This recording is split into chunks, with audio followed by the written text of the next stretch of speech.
folks. Good morning, all. We're about ready to start, so board members and county commissioners, if you would mind, take your seat, please. Thank you.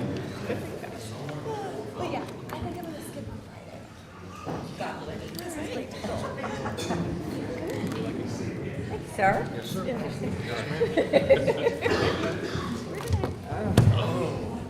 I was on the phone with Jonathan, so I'm not really good.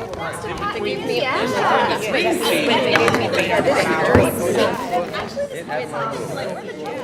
told me that too, and then I said, I got to get it. All right, I should have put it on there. All righty, here we go. I call the joint meeting of the Board of Education and County Commissioners to order. Ms. Bowie, would you please call the roll? Good morning, Pete Wildebohr, Present. Melissa Mason, Here. Josie Barnhart, Here. Pat Bradford, I am here. Stephanie Craybill, Here. Hugh McManus, and Stephanie Walker. Here. All right. Sir? I'm calling the county commissioners to order. I believe we got everybody here. All right, well, welcome everyone. Thank you for being here this morning. At this point, I would entertain a motion to approve the agenda. So moved. We have a motion. Is there a second? Second. Oh, second. Very good. Thank you. Any discussion? If not, we will call the question. All in favor, please signify by saying aye. Aye. Aye. All opposed, like sign. The agenda is approved. This is last night. This is last night. Okay. We'll go for that one. Okay, that seemed better. At this point, I believe we have Mr. McManus will be leading us with the pledge. Would you please stand? I pledge allegiance to the flag of the United States of America and to the republic for which it stands, one nation, under God, indivisible, with liberty and justice for all. Thank you all.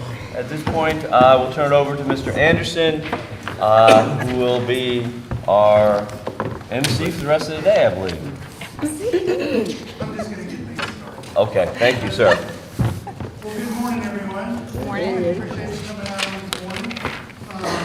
Cold morning that is.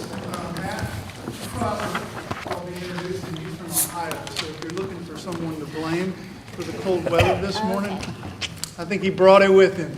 He actually got up this morning and said, wow, it feels warm outside. So you may recall last year, we were having some discussion, and the county suggested that the school board do a facility utilization study. We hired Cropper GIS Consulting, completed that study, and we made that presentation to the Board of Education back in September. And but since that request originally came from the county, we thought it would be good to do a joint presentation with both boards. I feel that regardless of how we move forward with anything dealing with facilities, it'd be good for us to all be on the same page, all be singing from the same sheet of music, so to speak. So the purpose of today is really just to build that foundation. We want to present the findings. Would you speak up a little bit, please? Sorry, I asked him to turn it up too. So. Is that better? A little bit. Better? No, that's much better. Okay. Much better. I got to lean in.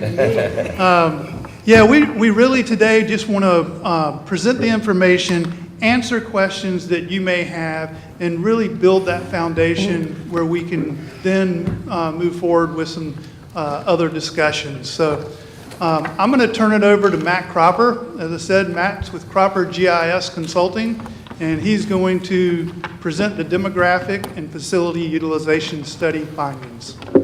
Matt?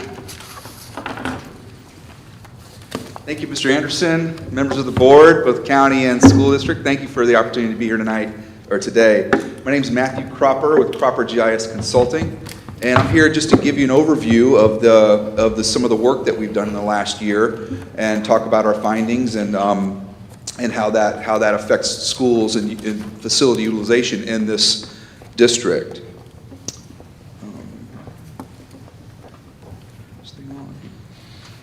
Here we go. So I am Matthew Cropper with Cropper GIS. We also have worked with Dr. McKibben, and Dr. McKibben with McKibben Demographic Research. We have done a lot of work with this county in the past and studied your demographics over the past several years, actually. But we were tasked in this particular effort to develop an updated demographic study for the county. So 10-year enrollment forecast for every school by grade. And then also look at that in terms of utilization and building space. So not only look at how many kids you're expected to have in the next 10 years, but how that affects your school utilization, how utilization of schools looks over the next 10 years. And then along with that, to determine how can you best make use of the space that you have in the school facilities that you have in the district. First step is to see, can you make boundary changes and look at overutilization versus underutilization and try to balance utilization and make most use of the space that you have. And then when you get beyond that, if there's no way that moving boundaries can help resolve any overcrowding, then you start looking at adding new capacity into the county. So we looked at this comprehensively from boundaries and also from a new school or adding capacity perspective if it was pertinent. So looking, you'll see some things in here that we call a utilization forecast. So we have our forecasted enrollment, but then we tie that into building use and facility utilization. It's basically just a simple calculation. It's how full is the building? Is it 100% full? Is it 75% full? Or is it 110% full? And there you'll see there's a color scale that'll be in the slides that gives you a better visual instead of just seeing all of the numbers. It helps you really see if the darkest green are areas where there's more underutilization, and then you get to the deepest red, which is the greatest extent of overutilization. And it's just comparing the 22-23 school year data with your capacity data that was provided by the school district. So this is something, not something that you're probably not going to see on the screen, but I think everybody should have a packet in front of them. And this shows you the elementary school utilization forecast. So when I look at this, usually I'll see greens, I see the greens and I see the reds. My first glance at this, and we do this for schools across the country, is that you have a lot of extensive overcrowding. It's pretty full, a lot of red on the chart. One of my first things that I like to look at is the very bottom, look at the elementary school total utilization. So that shows me it was 99% 22-23, and it's forecasted to grow to about 104% utilized by the end of this forecast period. This tells me that there's not, if you look at the district as a whole, if you had one big elementary school and all the kids went to it, you'd be at 104% utilized. So there's not excess space in the county if you look at it as a whole. I like to also look, though, at the greens. I see some greens and I see some reds, and that helps me identify where, if there's adjacency there, if there's greens next to reds, there may be opportunity to move boundaries to try to bring those into the pink, try to utilize them better. I would say one of the questions that's always asked is what is a good utilization to try to target for a school system? And somewhere in the two middle colors, the lightest green and the lightest pink would really be what would be ideal for a school, how a school operates. Somewhere between 76 to 95% is somewhat ideal, so that you can have room for fluctuations as school enrollment comes in different sizes every year. There's bubbles and waves that happen. So you need to have a little bit of extra space there so that you can adapt to changes from year to year as enrollment fluctuates. And so the table is helpful for reference, but I think the maps are really also very helpful so that you can see some of those adjacencies. So this is a map showing current elementary school utilization, and then I show it over the next couple of years. So this shows you that there is pretty much extensive overcrowding in schools in the south of the county and the northeast part of the county. And you have a lot in the central and sort of the coastal areas, pink areas and a few greens, but they're not, I wouldn't say extensively underutilized by any means. And you look at over time, if I look at the next 5-year period, I've done this in 5-year increments. So this is a slide showing the 27-28 forecast utilization, and you can see that it becomes a lot more red and less green on the map. And then if you look at the final 10-year forecast for elementary schools, it shows it just gets a little bit more red throughout the county, and some pockets of green. So there could be some opportunity to make some boundary adjustments.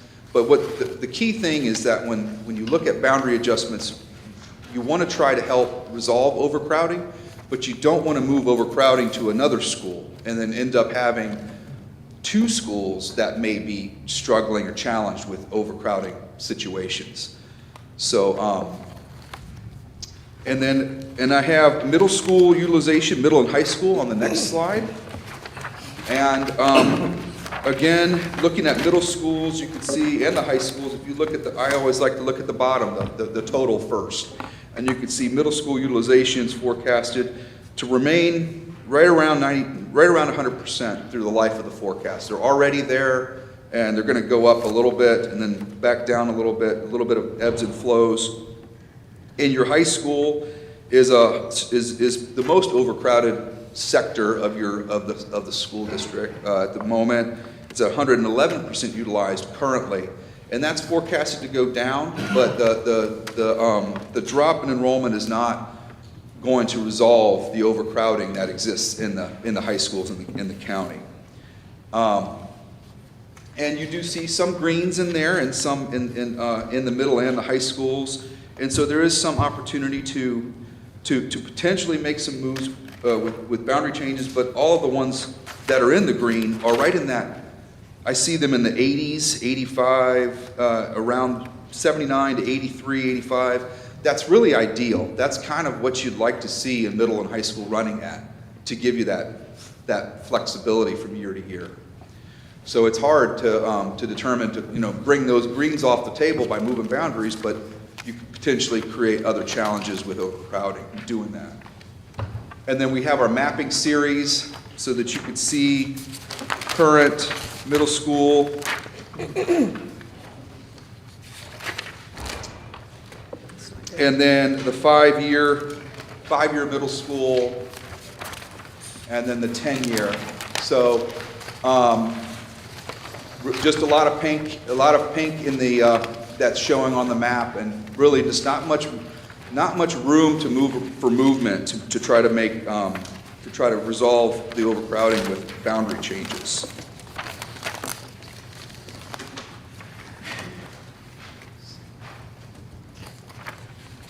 And then looking at high schools, in the same format, current, and then the 5-year, and then you have your 10-year forecast showing the high schools. You'll see there's a lot of green here, and a lot of that green zone is New Hanover High School. And it covers a large swath of land in the county, and a lot of students are drawn to that school. There is also an enclave right in the city that I believe it goes to Laney High School, and that enclave is there to help bolster and improve the demographic diversity of schools within the county too. So that enclave is there for a reason. It's there to help with demographics. And so taking that out, if you were to say, okay, we've got New Hanover High School, they've got some space, why don't we just take that and put that back in New Hanover? That would create imbalances in demographics of the high schools within the county. So you have to be mindful of that, as well as building utilization as you work through facility planning. So our results, our findings of doing this this sector of work, or this batch of work, was that overcrowding exists at all levels in your schools, elementary, middle, and high school. The only way to resolve these, bring them out of the red like they are, is to add space to the schools in this district. So the county needs to add school capacity to serve students that are already here. So a lot of times we do work and people are thinking we need to build for, there's a whole lot of development coming. There's construction and this and that. We need to build for these kids that are coming. And, a lot of school districts have to address that because that does happen. But in this county, this need is not for students that are coming. The need is for students that are here right now. So the need is immediate in terms of space that these children and communities could use.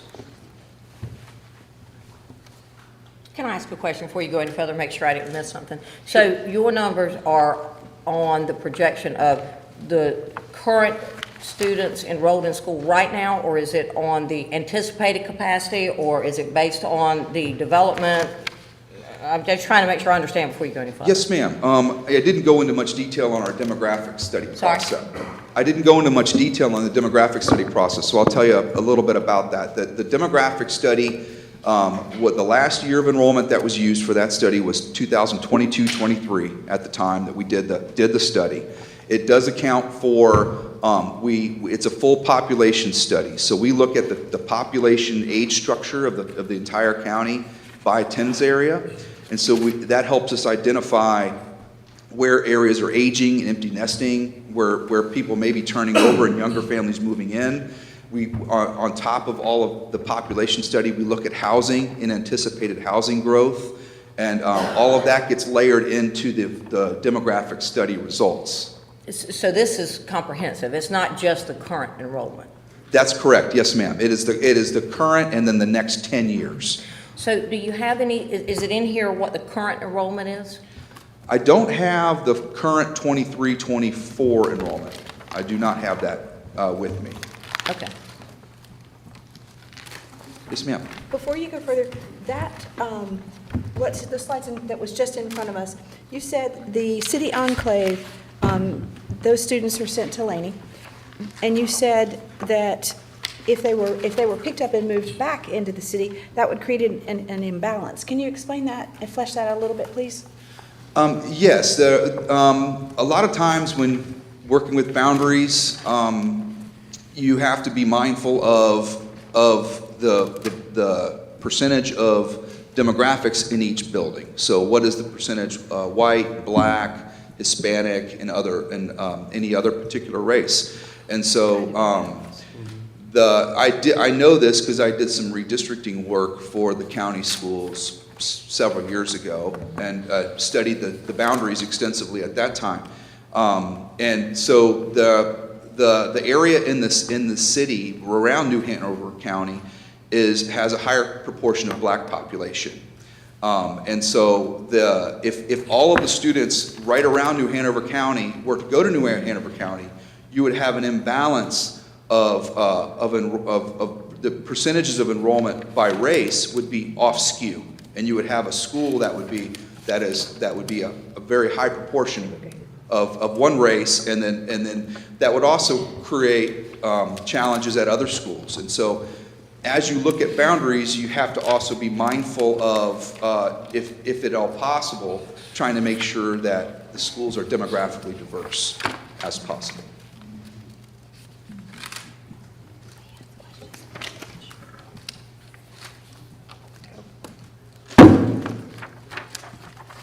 So we also just looked at another scale, and this is different from the forecast utilization that you saw. What we did is, this next slide is what we start with to determine can we make boundary adjustments to try to resolve things. So this is a table that shows the elementary school enrollment by grade.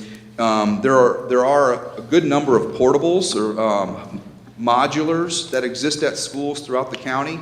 So we wanted to provide a look of with and without portables. We usually like to plan without portables because it's just usually the intent is to is to eventually get your way out of that situation and be in a brick and mortar and permanent buildings. But in New Hanover, you are reliant on those portables, and it's something that you have a good amount of them out there. So I wanted to give a look on what the utilization looked like with and without those portables. You'll see that, again, looking at the bottom of the table, you're 100% utilized without and 93% utilized with your portables. This data on this actual slide is taken from a snapshot of the student file from the school district gave me, and I was able to map out all the students and know how many students live on any street or any neighborhood within the county.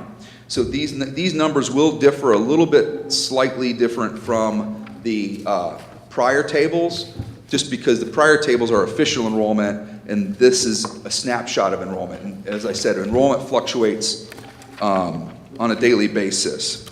But this helps you get an idea on where schools are really, what this compares to the red, green, and yellow, compares each school's utilization to the county as a whole. So if you see something that's green in here, the county average without portables is 100%. Anything that's green is within 10% of the county average. This is helping me understand how are schools utilized in relation to each other and to the county. Schools that are yellow are where you're starting to get a little bit further away from the deviation from the county average, 10 to 15%. And then anything that's in red shows me a school that's over 15% of the county average or under 15%. So one thing to note, when you look at Bradley Creek, for example, you see it's 106% and it's green, showing in green. Green doesn't, sometimes your mind thinks green, that means it's in good shape, it's good to go. All this tells me that it's green because it's close to what the whole county is in terms of available seats. 106% is definitely not efficiently utilized, or does not need some potential, doesn't need to be addressed. It just shows me how it relates to the other schools. And so this is what we use as a basis for doing some modeling and testing, just pressure testing the district to see how can we move boundaries to try to resolve overcrowding and to what extent. Yes, sir. Question, on that slide you just were on Anderson and Porter's Neck, they both are over capacity. Anderson by 110%, and Porter's Neck at 113%. Yet they are one yellow and one red. So I'm just trying to figure out your thinking. I think they're right. I think it's most likely it's a rounding issue with the those schools are right on the bubble. So I'm sure that here's what it is. The without portables is comparing it to 100%. The without portables, the red, green, yellow scale is compared to using 93% as a comparison point. I see. Okay. So it's if you include portables in the factors with that extra space that you get, you're at 93%, and then 110 is beyond in the red threshold. Yep, I get it. Thanks. Yes, sir. I have a question. Yes, ma'am.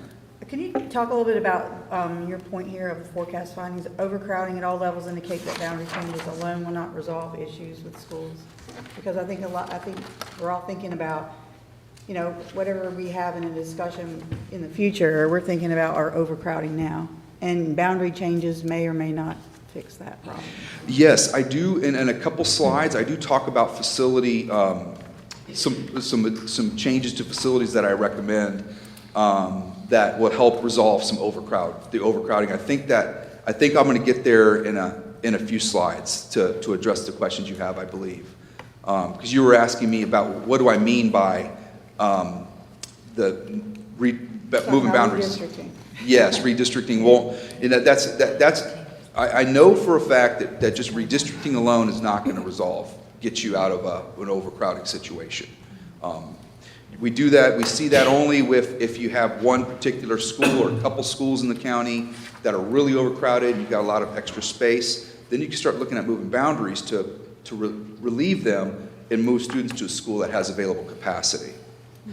Just one more quick question, help me understand, because I'm a little new. No to problem. this. When did you did this year? We presented this last September to the school. So when was this projection study? It was done last the fall, early 23. It And was done. how often do you do them? That might be a you question. Do you do them every so many years, every 3 years, or? Yeah. So we will typically do enrollment projections every 5 years as part of the facility survey that's required by the state. Okay, thanks. Sorry, that helps me understand. Yeah, a lot of times they'll do them if they're at the cusp of facility planning work. If you're kind of at a lull and things are okay, then they'll wait a couple years. But usually every 5 years is about the average. Can I ask a clarifying question as well? Kind of along Ms. Pierce's question, this is the current where we're operating. So this is not taking what is currently being built in the county and potential developments that are in line. Is that correct? Or did we take the county, what we are projected to build as well to do this? The forecasted enrollment that you see on some of the prior slides that show that utilization forecast, Yeah. you could see, if I go back to the, I'll just do middle of high school.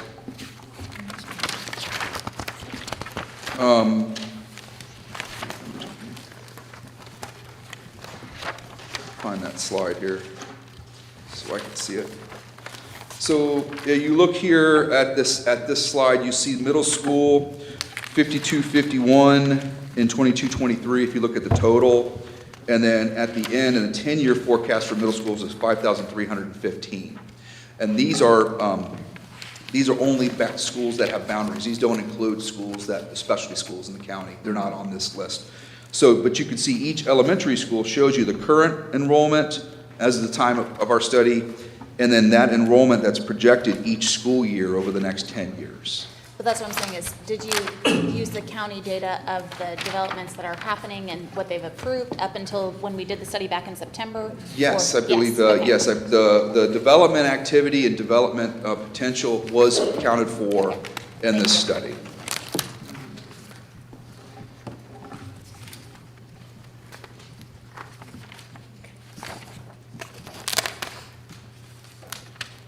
So middle and high school utilization with and without portables. Also, just looking at how they compare to each other. You can see Rolling Grease is in the red. It's on the high side. But I see greens, a lot of greens and yellows and not many reds. It tells me they're somewhat equitable in terms of how they're being used.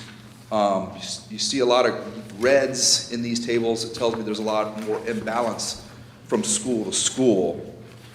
And then looking at high school, you can see the red one is is New Hanover. I mean, it's red because it's on the underside of utilization, and so that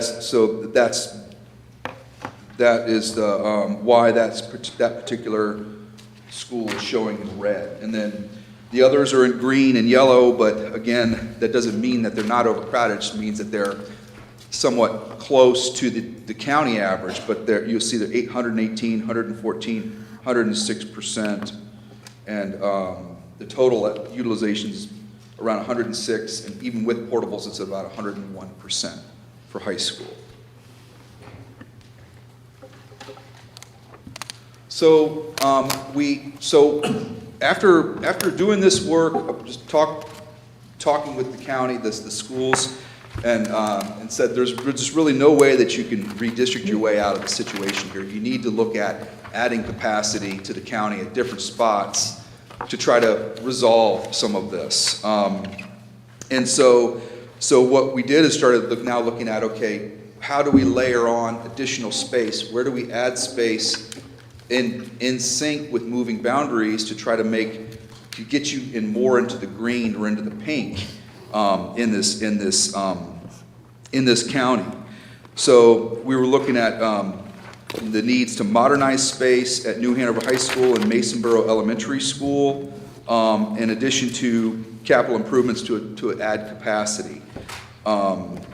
So the next slide here shows me a list of schools that we've identified in working with the school district and how where to put some space to help give you the most bang for your buck and give you a longer term solution. So what we did is we added this capacity. We identified some space to be added to the county, and then we modeled how it could look in terms of utilization by moving boundaries to try to see, as a proof of concept, would it work? So these are the capital improvements that we had identified in this proof of concept model. And yes, sir. Could I just add? Sure.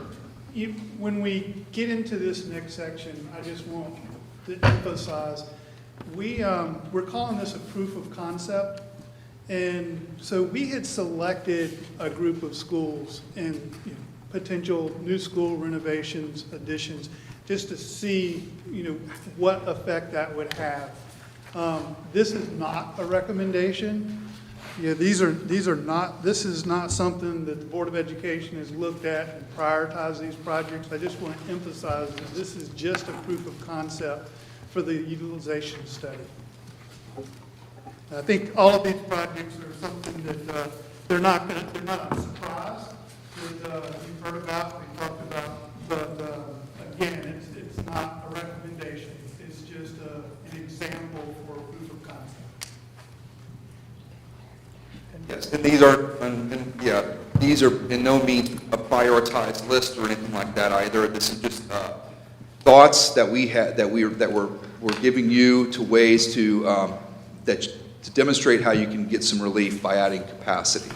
So it's not the full list of schools that may have needs, but these are ones that we've identified. So a new elementary school with 525 capacity down near Williams Elementary School, and then that school would be combined with another school, so there'd be one zone for Williams and the new school, and they would be a paired model. So you'd have early childhood kids going to one school, sort of a campus kind of concept. Early childhood going to one school, and then when they get out of those early grades of pre-K through 2, they'll go to 3rd through 5th at the next school. And all the kids go to the same schools, but just different ones at different grade levels. Pine Valley Elementary School rebuilt on the same site with a capacity of 525. So that school has some facility challenges, and so in rebuilding it, we'll address that and also bolster the capacity for kids in that area.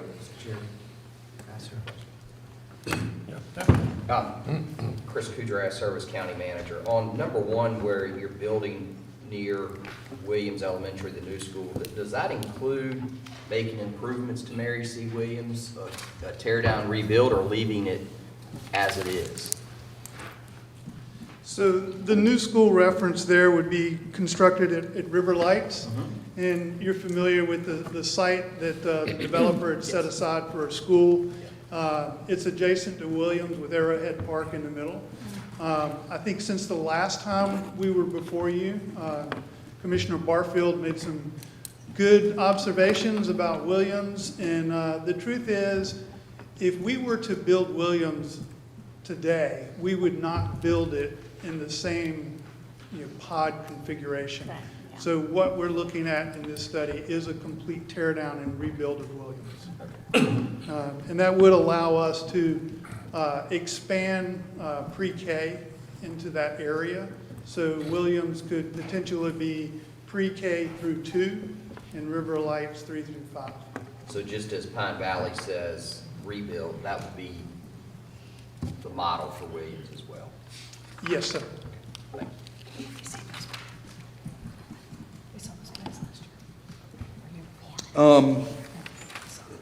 Porter's Neck is up in the northeastern part of the county, which has seen a lot of extensive growth. I think it may be your newest elementary school, but it's also experiencing a lot of growth in that area. So one of the recommendations is to bring that up to 700 capacity. Masonboro and Alderman both expanded, brought up 130 seats to help with balanced utilization in that sector of the county. And those are the what we've identified for elementary schools.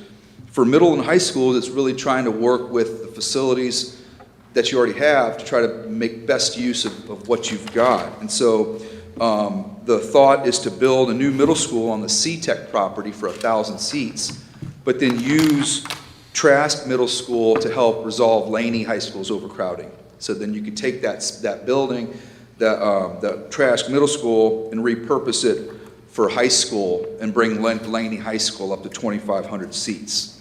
And that alone, those two adjustments, the shift in the repurposing of a middle to a high and then building a new middle school, would help resolve both middle and high school overcrowding in doing that.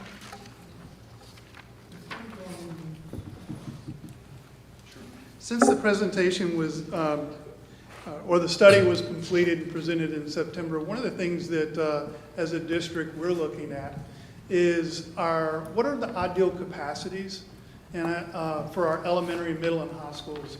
And I do believe that in New Hanover County, we have to maximize the utilization of our current sites.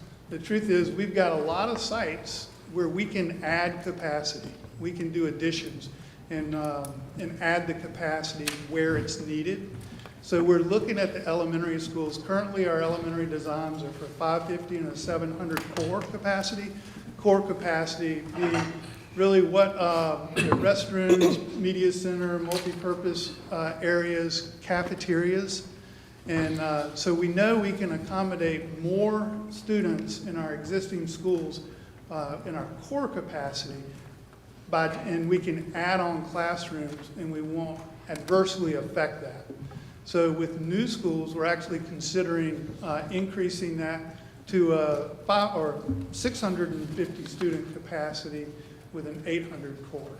So those are the things that, from the findings of this report, we've gone back and looked at and reevaluated because, like I said, I do believe we need to maximize the utilization of our existing sites and existing schools, not just build new schools. Hey, Eddie. Yes, sir. Are the cafeterias big enough to handle all those extra kids? They are. We may end up at some having to add a second serving line, but we've done that at some of our existing schools. And so we're able to do that. The cafeterias are sized for 700 students, even though classroom capacity is 550. So when we built those schools, we anticipated modular units or expansion in the future. So will you take the modular units away? Yes, sir. Yeah, we've got about 70 modular units in our district right now. Many or most of them have served this district well, but it is time to retire. And one of the things that we would look at is if we did an addition at a campus that had modulars, we would pull those modulars off and replace some of the older ones in the county. I have a question. I noticed Bellamy is not on this list, and it was at 133% capacity.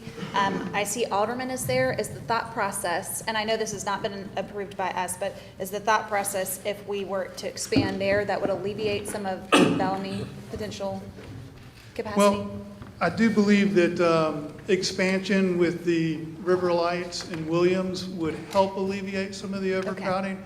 But I think once we get into discussions of what the final plan will look like, I think that's where, your point is very well taken, and we may look at taking Alderman off the list, adding Bellamy as an example. This was just, this was A talking point. Yeah, just yeah. just a proof of concept, just one example. And we really haven't gotten to the point where the school board would actually go through the projects and prioritize what you feel the needs of the county are. Walker? Eddie probably is the best person to answer this. I know we're looking at utilization and forecasting and that, but Hanover is a big issue. We have a lot of, I know recently we've been told by the board that we had some issues with some classrooms and some roofing tiles. I mean, that school is, this is part of the conversation when it comes to the money part of it, because, you know, I don't know what we're gonna do with all the kids there when we're trying to fix Hanover that's, you know, falling apart. Like, I know a few of us have been to Hanover in our lives, and it's the same school it was when I went there, except it's like a lot older. So I don't know, can you speak to, I know there's nothing on here about Hanover, but it's Yes, a little ma'am. under, but it still needs attention. So you're correct, and what we, on the previous slide, we made reference to is that this is a utilization study, so we're really looking at capacity. That's what we're focused on. We're not focused on modernization of existing facilities. You know, that doesn't mean that we don't have those needs. We could address those needs as standalone projects, meaning we could just do a renovation project. At the end of the project, there would be no change in the capacity. Or in the case of Masonboro, which is an example here, we would add on to the school and renovate the existing school as part of the same project. But this proof of concept does not list the renovation needs of the county. Mr. Chair, if you might, I might follow up. Do you think it'd be a good idea to have another meeting about what you're discussing? Yeah, we have to. Because, I mean, Absolutely. I think that's Well, what I we think need to that, I think there'll probably be several more meetings, and starting after this meeting, I think that we potentially need work sessions with the Board of Education. I think that the Board of Education, you know, is going to have to dig into those and ultimately make some decisions about priorities. Stephanie, help me, because sorry, it's not, I'm hearing impaired, so I I can't. apologize. What, were you saying that, were you referring to the maintenance, or are you referring to the build-out? So Eddie was talking about what we're discussing is utilization and projected, you know, capacity of schools, but I think what we're not talking about is cost. I mean, and that's Right. what a discussion we need to have. And I was just talking about New Hanover High School being very, very old, and we're having problems all the time. I think we just had 3 classrooms they had to move out of the way to fix. And so it just Is that needs from leakage, or? Yeah, like roof tiles, Dr. thought Fauci I may be heard you able say to that, address okay. that, but like, it's just, it's an ongoing problem. And there's a lot of kids there that we're gonna have to figure out what to do. It's just money, and it should be a money discussion also. I know this is just utilization and overcrowding discussion, but Right, gotta maintain what you got. Yeah. I hear you. Yeah, And it's I hear very, you. very- What it Sorry. seems to me, the I say that too direct. deficiencies and the need for modernization could impact utilization. Maybe Yeah. there's They could. yeah. a difficult way to quantify that, but it's a very simple proposition. People want to go to a place that's nice and up to good standards. And I know that we have some deficiencies at New Hanover. It's a beautiful school, it's a gem. I hope that there is going to be some way for us to do something with it. And I'd like to see more people there. Look, those numbers, 80%. And that's something we can take back as far as when we prioritize coming to you guys. We can look at maybe the Needs to be at the length top. of time I'm saying. of our buildings, because we have a few buildings that are a couple, 100 years old. So like to look at to say, when is the last time we have done something with these buildings? So Mr. McManus. that's good. Thank you. I want to piggyback on what he said, and I agree with you. Thanks for saying that. My wife and my daughter went to Hanover. Hanover, if you walk in Ashley High School, I've got to say this as a former high school principal, large high school principal before they built Ashley. When you walk into a school, you decide, you make a first impression, which is usually a lasting impression. And so if you walk into Hanover High School, and then you visit the other 3 high schools and end up at Ashley, the odds are slim to none you're going to go to New Hanover. And so Hanover needs to be, as far as I'm concerned, and I've said it, rebuilt to attract people to Hanover. Of course, when we start talking about moving boundaries, that's a big discussion. Do we do it before construction? Do we do it during construction? That's a tough question. But I have to say this as a former large high school principal for many years, I don't like large high schools. There are advantages, scheduling in particular, because the offering of multiple courses, activities, athletics, etc. But when you start putting 2,500 in a school, you've got issues, major issues. And so I thought at one time we were discussing another high school. And it doesn't sound like we are. And so I just have to have my 10 cents for large high schools I do not support. And I had a large high school. Mr. Chairman, can I speak to you, Hanover, just for a second? Sure. So, to Mr. Scalise's point, I think it's a very good point. In looking at the capacity, if we were going to renovate New Hanover, I like the fact that it's under capacity. I don't know if you'll recall back in 2000, where we had moved the 9th grade to Snipes. We had mobile units on the front lawn. It was a logistical nightmare. And we would have to do something very similar. But at the end of those renovations, I agree with you that you would have a very desirable facility, and it would help with overcrowding in our other schools. A very strong contender for that. Well, I would also like to say, because there's been some discussion about what we're doing at New Hanover. You'll recall that the county appropriated capital dollars or allocated capital dollars to the school system as part of our current capital budget for exterior masonry repair and evaluation. So as part of that project, we were doing an engineering evaluation of the exterior.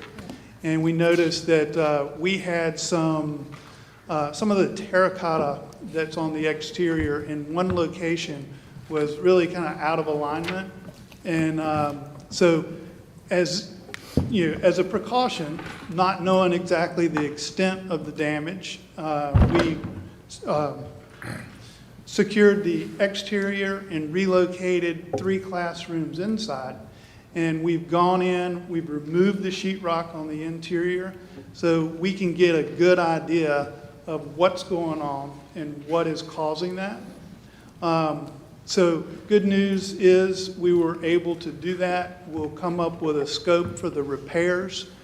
We haven't gotten to that point yet. Also, the good news is the engineer has completed their evaluation of the entire exterior, and while we have some issues in other areas, this appears to be, the worst area and the only area where we had to really secure interior and exterior so that we could get a better evaluation. So that is part of the project that the county funded and is ongoing at this time.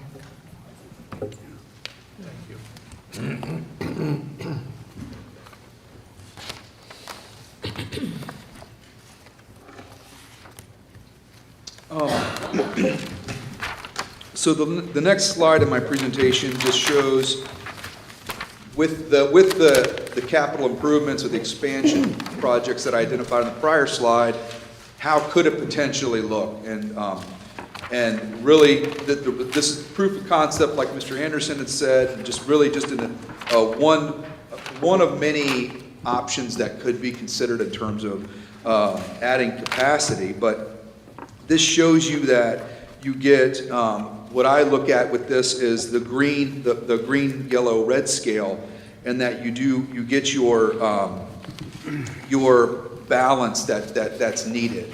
If you compare this to the prior slide with that showed the elementary utilization, you'll see, I'll go back to it real quick. You'll see this is your current elementary utilization. You can see the reds and the greens and how much of an imbalance there is in that particular slide, and then compare that to this. You see that there's a lot more green, a lot more balance. Your overall elementary utilization at the bottom shows 91%. You do have some that are in the yellow, but They're not extensively over. They're right around 100%. So that's something that's not as critical as what we showed before. And then Williams is showing in red here at 69%. But I believe that there is some plans to do some things to help with early childhood program, I believe, at Williams that would bring that up to it. So there are some needs for early childhood, and that gives capacity to do something with that school. And so that wasn't done by accident, and keeping that on the lower side in this particular model. And then you could see if you're middle and high school, your middle school with adding that C-Tech property, you go up to 90. You go down to 92% utilization with middle schools, and your high schools go down to 97%. I should note that Roland Grice has an 8-classroom modular, and Murray has a 4-classroom modular. So those schools are both in the middle school or over 100, but those modulars there could help with that, with those schools being on the high side. And I think it's still important to note that what we've identified is going to give you a lot of help and bring you back to serving the needs of the kids now. But it's not going to be the end-all solution for forever. So it's something to help bring you back up to standard and get your kids in a situation that schools aren't overcrowded. But it's not the end-all solution, and doesn't address all the needs in the county. We've also modeled some things too. Just this is what we typically do with our redistricting, but again, proof of concept. Just what we've identified is in doing this, you also have a lot of schools that are split from elementary to middle, and so doing this also helps. In addition to utilization, can get you a better feeder pattern split, feeder pattern continuity, which is best practice to try to have students travel from the same elementary to middle and middle to high school, so they're not impacted, split up amongst peers, the friends they make through their tenure in school. And then we did the same thing for high school, just showing how we can resolve in some of these some inefficient feeder pattern splits while addressing utilization. So this concept does require movement of students to balance and utilization and enrollment. So it wasn't just adding that space and just going with it. There was having to move boundaries, and we anticipate when this, if you go into a process like this or a project of this magnitude, you're looking at impacting about 1,500 elementary school students would have to be moved to make it work, and then 350 middle and 950 high school students is what we estimate to be impacted as in movement to try to bring as many schools in the green as possible. And so just to summarize, what we've provided is a proof of concept. It's not a prioritized or a concrete list of needs. What I've been focusing on is just needs to add capacity in terms of with the focus on utilization.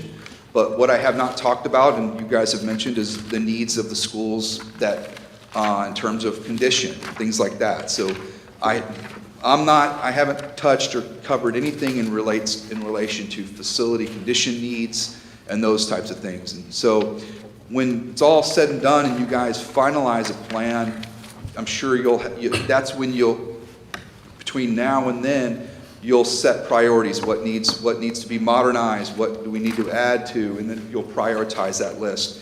And that we're not there with this presentation, and so, but what this does show is that adding capacity is necessary, and that all the planned capacity will address overcrowding at all 3 levels. And even with the added capacity, you're still operating around 100%. So I wouldn't say that this is an aggressive plan, or by any means. I would consider it conservative in that you're working just to get you back to 100%. So you're not building for students of the future. You're really building and addressing the needs of the kids that live here right now. And with that said, that's the end of my presentation. I'd be happy to answer any other questions you have. Anyone?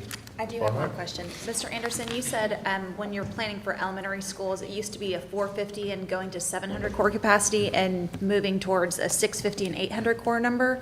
550 and 700 and 650 and 800. Right. So what is that core number for middle and high school then? Has that changed? It has not. Okay. What is that core capacity? Well, I'd have to go back and look at the core capacity. I don't know it off the top of my head, but I know a while back we increased our middle schools to 1,000. Okay. Chair Mark.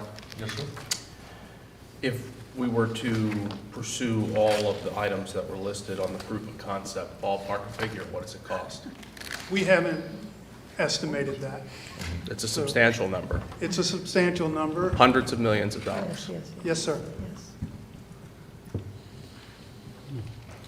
Mr. McManus? Yeah, just, for a long time, people did not say, there was I think a perception that apartments really didn't add numbers. So I ask, now with so many apartments being built, like I drove up the other day toward the northern part of the county, and there was nothing there, and then now the apartments are becoming numbers, being more considered as far as students living in apartments where it used to be not so much. Is that? We still do not get as many students from apartments as other types of development. The county, was it 2 years ago? We worked with county planning to conduct a pupil yield study that looked at all the different regions within the county as well as the different types of development, everything from apartments to single family attached and detached, to get a much better handle on that. Thank you. I'm gonna say, something, this is a little bit different. Something that we deal with a lot is when developers bring us plans for development. And you have told them that there's only gonna be this amount of students out of that development going to these schools.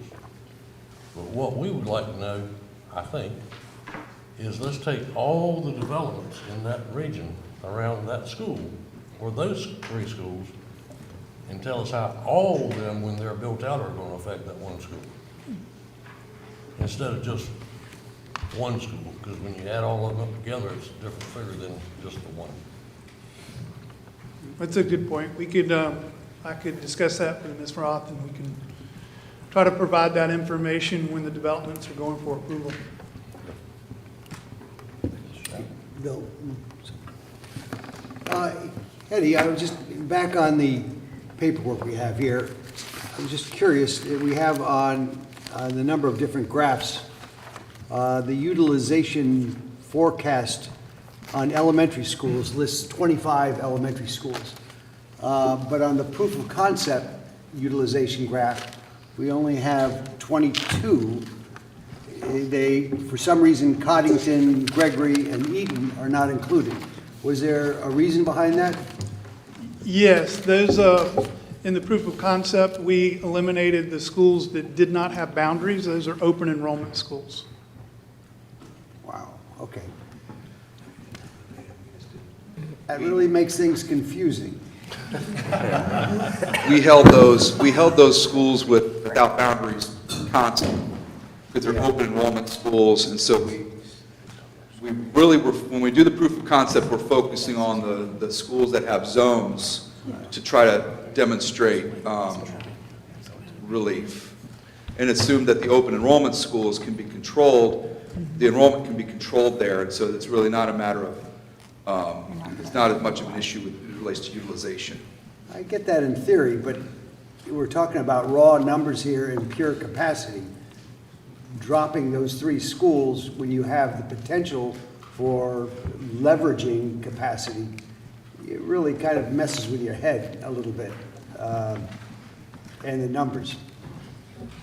You know, I get your understanding. Sorry, me just kind of wandering off. Thanks, No, Eddie.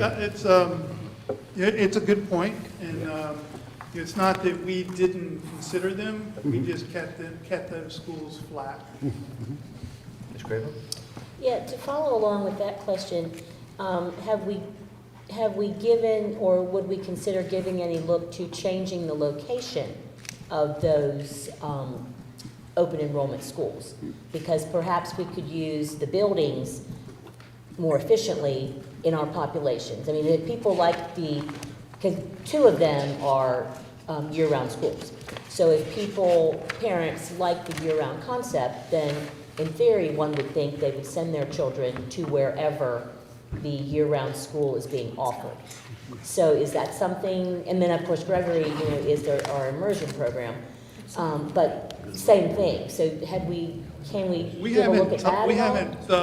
We haven't discussed changing the location of those programs, but I would say that one of the reasons that those schools were selected is because we have one year-round in the northern part of the county, one in the southern part of the county. I think Oleander is pretty much the dividing point, and then the central, Gregory being in the center of the county, as opposed to in the south, and it's kind of a disadvantage for students in the northern part of the county. So that central location is an advantage. But we have not discussed the potential for looking at relocating those programs. Questions? Is there going to be further discussion, or is this all that we're doing? Yeah, I think at this point, the plan is that we would discuss, correct? But are there any more questions for either of these gentlemen? I just have a question for Mr. Cropper, because I think he helped us do our districting before most of us were even on the board. You talked about feeder schools and feeder patterns. Do you remember the reason why we sent children from Freeman to Holly Shelter? Because I know that some of the feedback I've been getting from Holly Shelter folks are that a lot of the kids that actually attend Holly Shelter don't live in Castle Hayne. So I don't know, you may not remember that, but I mean, you were addressing feeder patterns and. It was a while, it was about, yeah. Was it that long? I thought it was 20. I remember specifically. Yeah, But didn't we do 2018 or 2019? 2010. When was the last redistricting though? I know, I met him last time. Yeah, we did one And second you were year I on was on board. board. Yeah, But that was not the Holly Shelter issue. They stayed the same place. well, basically. did a it stayed the community-based Holly Shelter issue redistricting then. effort. I think it would have been Okay. I think it would have been somewhere, I think it was a little bit later than 2010, maybe, when we worked with the county. We had a committee, and we went through a community-based effort. And It was so 2019. the feeder patterns, I'm not sure. I think you're always trying to balance different considerations when you work through a boundary solution, a redistricting solution. So sometimes in order to fix a feeder pattern issue, you end up creating an overcrowding issue. And so a lot of it's sort of trying to balance that out and identify what's the best solution, knowing that there are probably going to be some inefficiencies with feeder patterns, but. Well, I just remember that it went away from the busing model to the neighborhood schools model, which is, kind of a charged term now, but I just feel like that's not really true. And it's in this case, when you send Freeman kids all the way to Holly Shelter. So I know it's a long ride for them. I don't know if you think about that. It was 2010. Yeah, it I was. was still Yeah. it was just coming. It's not really neighborhood. Right, and Holly Shelter Zone is also very large, pretty much the whole northern Yeah, part the northern. of the county, so trying to have that all feed into one school, and you're also have to address where the location of the other schools are, and so sometimes you can't make it all fit, and because of geography and utilization and those types of things. Yeah, just didn't know if you remembered why. Yes, sir. Mr. Cropper, is there another file or maybe another study that would include the charter schools and the growth of the charter schools and how that would impact the overall capacity that we have in our entire school system? Or is that another day? I believe it's another day, but it's something to, I don't have any information on that today, but I do think that it's something that we've seen other communities face is with growing charter school enrollment and how to address that. We've done a lot of work in Buffalo, New York, and other places throughout the country that have a lot of extensive charter schools, and it's something that you have to plan for. But then also we've seen charter schools are a lot more volatile and subject to change. And they may be there, and then in 3 or 4 years it may not be there. And so they come and they go, and some of them stay there for a long time. But you have to factor all of that in. I think it's part of the big picture. Do you know what the basic number for our school population right now goes to charter schools? I do not know that. I think, I was going to ask the exact same question, Rob, and I just asked that to staff, and I think it's 2031. Yeah, I think we just got presented that. So to your point, I think it's very important that we know that, what is the capacity of the charter schools, and that is all part of this picture. To me, I think we have to know that information. And each one of those students gets $3,434. Yeah, it's the finance piece of that. Right.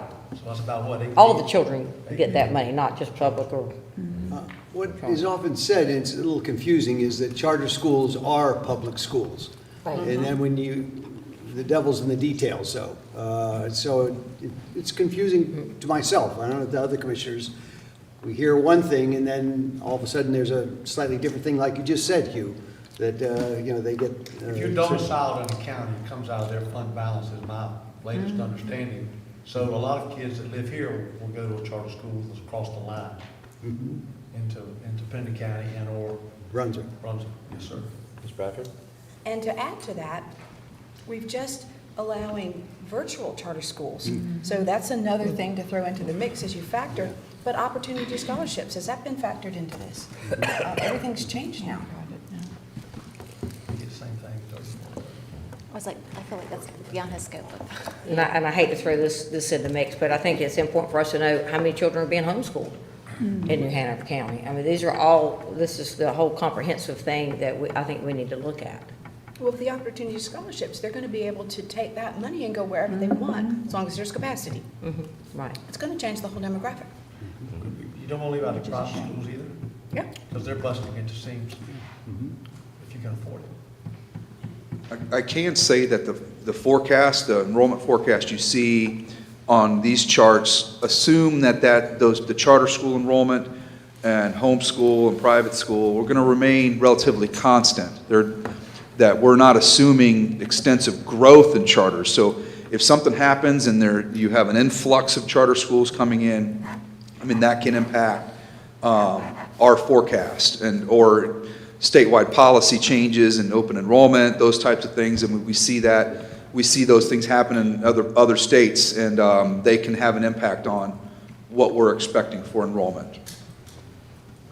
Mr. Chair, just want to make a point about that. I mean, the only way we know about that is if the state approves charters, right? So the only way we would know is if we look at DPI or ask DPI, because we wouldn't know when a school's going to pop. Well, except for Glow, I think you had mentioned, Dr. Gauss, like, here's coming another school. I think they're going to open another version of Glow, perhaps. Yeah. I mean, yeah, Glow. For boys. Spark. It's called Spark? Okay. Yeah, but they're opening for boys as well. Yeah. So there's no communication with the school board when a charter school wants to develop or build? Yeah, it's a state level communication. So what I'm hearing you say, Ms. Pierce, is you'd like to see something that has our schools, charter schools, virtual charter schools, private schools, home schools, everything. I think we have to see that. All in one Yeah, spreadsheet. takes That'd be kind of cool. Pat, I'd like to see that too.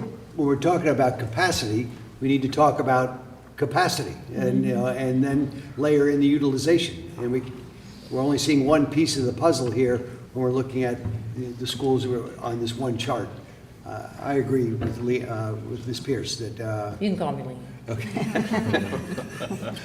Madam Vice Chair.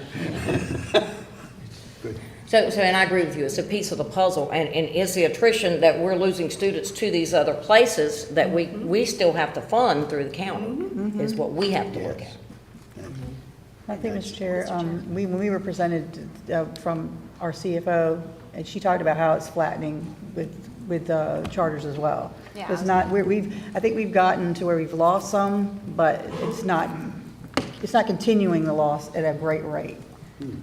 So, I mean, they're losing just like we are, but we don't know why. Could you speak to that? Is that possible, since you're here? I'm sorry, ask the question again? The charter school enrollment going down. This is our CFO, in case anyone doesn't know. What's that? I'm sorry, ask the question again, charter school enrollment going down? Was that a I think question? that was. Yeah, we were talking about that. Remember you presented to us about, we were concerned perhaps more our schools were losing to charters, and you were saying they were all flattening or lessening the same. Yeah, so we're not seeing dramatic increases or decreases related to charter schools. So I can't prove that that's what's happening to the students, that's where the students are going. I don't know if it's that or they're moving outside the county. I'm not sure where the kids are going. And I don't have access, I just wanted to add, I don't have access, and maybe Eddie or someone else could find the information, but like how many kids for New Hanover County Schools homeschool, how many are going to private school.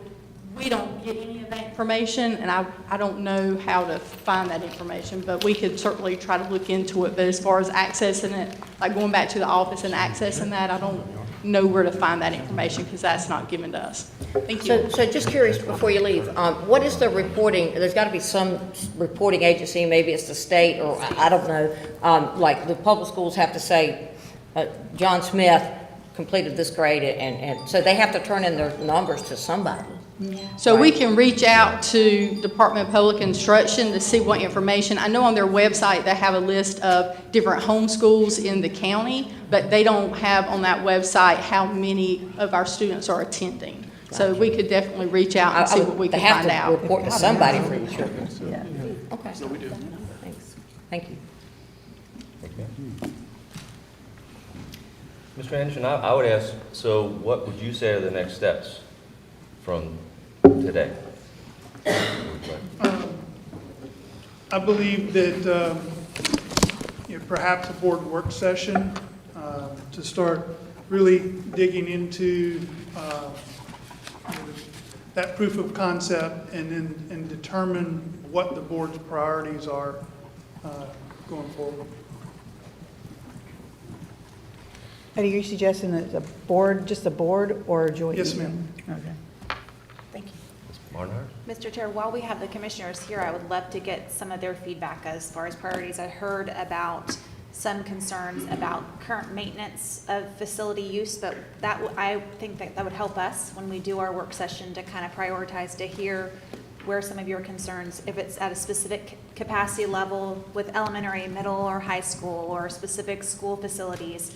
But I'd love to hear that for the safety component. We heard about the pods and different things. So if there's anything near and dear, I know a few years ago, Pine Valley and River Lights and Mary C. Williams kind of were on the docket, and that got tabled due to extensive costs. So if there's anything pressing on your guys' minds, I'd love to hear that at this time. As a prelude to that, Eddie, there's a number that I've been trying to come up in my own head, and I think you'd be the source of it. Is there a difference in cost between a desk in a pre-K school and a high school? Have you ever broken it down, so just that desk in that facility? I don't know, let me back up and give you the way I see it is we have 44, 45 bricks and mortar schools here in New Hanover. Is there a difference cost-wise? We still have to maintain all of those schools, and we have to provide teaching spaces for all of them. Is there a cost differential that I don't understand between elementary and high school, or middle school and pre-K? There is. Okay. We don't calculate per pupil, you know, in terms of construction, but if you look at, you know, construction cost of an elementary, a middle, and a high school, they incrementally, they'll increase, you know, because of CTE programs, auditoriums, gymnasiums. There's some more expensive spaces to build in middle and high school than in elementary schools. It's really the operational cost that is where the difference comes in. Needs of students. It could be, you know, you look at a facility like Veterans Park, they have a central plant that serves both schools as opposed to, you know, a much smaller elementary school, and the complexity of those HVAC and electrical systems. Plus, you got more, in high school, you gotta have more property for parking spaces. You got football fields, Athletic baseball fields. fields, Programs. uniforms, all that, it just blows it out the sky. That's good. Man, that was an excellent question, because I thought about it, but I hadn't formulated my question yet. So it costs more to service, let's call it a high school student, than an elementary student. Right. So, although we give the same number, so we have to look at how many students are in maybe high school versus an elementary. That's another level of Yeah. where the issue is. And since I already started talking, I'm just wondering what our takeaway, I mean, I'm kind of wondering what the school board is asking of the county. What is our takeaway? Because I'm in learning mode right now, and what is our takeaway, and what is the bullet points of what you need? Can I add one piece of data for you? You asked about homeschool data, and the state does not report out any homeschool data for us. The only collection of homeschool information that the state, which is it's the Division of Non-Public Schools, they capture a listing of the creation of homeschools, but don't report the number of students. And the only reason they capture the name or creation of a homeschool is so when we withdraw a student, we know that they are known to be continuing. So we don't have any way to get that data, which is actually why some people choose homeschooling, because of there's no state monitoring. Can I ask a follow-up to Julie, Mr. Chair? Julie, so to that point, if they don't report, I mean, you said if you want to do a homeschool, you have to let the state know you're doing a homeschool, but it doesn't say how many students. And you don't have to maintain your Right. status. You don't have to report that you're still in Are you operation. entitled to public money, though? Do you know the answer to that? So they are in certain capacities. So homeschool students are captured just like private school students in our fair share of federal dollars, but not necessarily for local or state. Yes, but we have to have them come to us and let us know they exist because we have no way to know. Because they have a right to access services in our public schools. Our federal services. Yeah, our federal, Yes. oh, okay. Mr. Chair, follow up, Julie. This opportunity scholarships, did I understand that correct, that that's going to apply for homeschooling as well? So if homeschools choose a private resource that costs money, then that may be something that they can tap into the opportunity scholarships for, or other state dollars, because they are presumed to be tax-paying individuals. So that part may be able to be done, but as far as our fair share of local and state resources immediately, not necessarily. Thank you. I would like to just mention in terms of a high school, this is not something that, we just put together, this year, last month. You'll recall when we purchased the property on Sidbury, the former Rock Church, we purchased 42 acres with the intent of a new middle school being built there. So, this is, we're as much as we can, we're trying to look as far into the future as we can. I know a high school today outside of the property cost would be well over $100 million.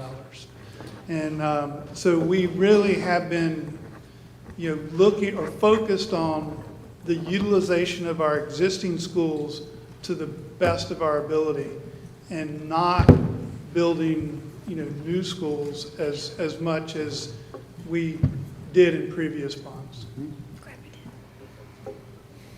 And I'm going to speak, and to kind of speak to Ms. Pierce's question, I think we have two things kind of going on here today. One is looking at, you know, I'm going to use the word, the possibility of a bond. It's there, that's out there. But also we have our budget, which is huge, and we need to look at that. So we have kind of two things at this point. We have and we're not saying that you know, we're going to be able to do any or all this out of our budget, which we obviously heavily rely on our county commissioners for. But also, you know, we do need to start the discussion because we're running out of space, and I think you guys get a lot of the same emails we do. And if you stop by some of the schools and you see every space being used, you know, we do need to start looking at that possibility too. Dr. Faust, do you want to speak to that at all? I'll yield. I'll wrap it up. Oh, okay. All right. I'll wrap up. I'm not sure where you're going. Well, I've never closed a room out like that before. I mean, do we Yeah. want to set a time for the next time or no? Yeah, I Is think that that might too be a early? good idea. Well, I think, if I might, we're getting ready to go into our budget season, and we need some clarity on what you're looking for. And so we can have discussions amongst ourselves and with our manager and our finance, May I ask the deadline for that? Yeah, I was We all gonna- can lock that in? right beside you, Right beside 2 you. weeks. 2 weeks. Oh, gosh. today. Serious? Oh. He was like, all right, we're gonna have a follow-up meeting right now. Board members, stay here for So, good.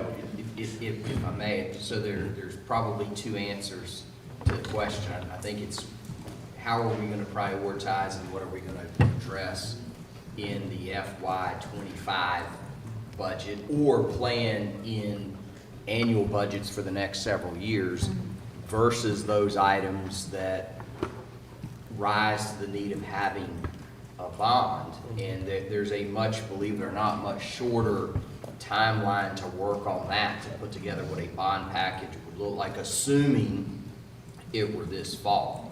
Because we've got to have the priorities. We would not want to show up at the LGC on the first day in May saying, oh, we need a bond. So that I'm not saying that the time has come and gone, but you are well within the window. If either governing board is going to seriously entertain a bond this calendar year, you've got to get down to knowing what those priorities are, what those dollar amounts are, so that we can begin to work with certainly Dr. Faust and his team, but I think equally important from the county commission's perspective, working with the local government commission to be prepared for a formal ask that really would have to happen in May to allow us to file an application to the local government commission for them to approve a bond question in November. And we would have every reason to believe that should we go to the local government commission, we would need to have every bit of our ducks in a row. Could you explain that to Questioning would everyone? likely be robust, and we can't come half prepared for something like that. It's critically important. To Ms. Shalisa's point, can Mr. Gudrich explain to everyone what the process is like in LCG and all that? I mean, you have to get permission, right? We do, and thank you for the opportunity. We would have to actually adopt a resolution, meaning the county would adopt a resolution allowing for an application to be filed to the local government commission. That really would have to happen in May for it to have any reasonable chance of being on the ballot in November.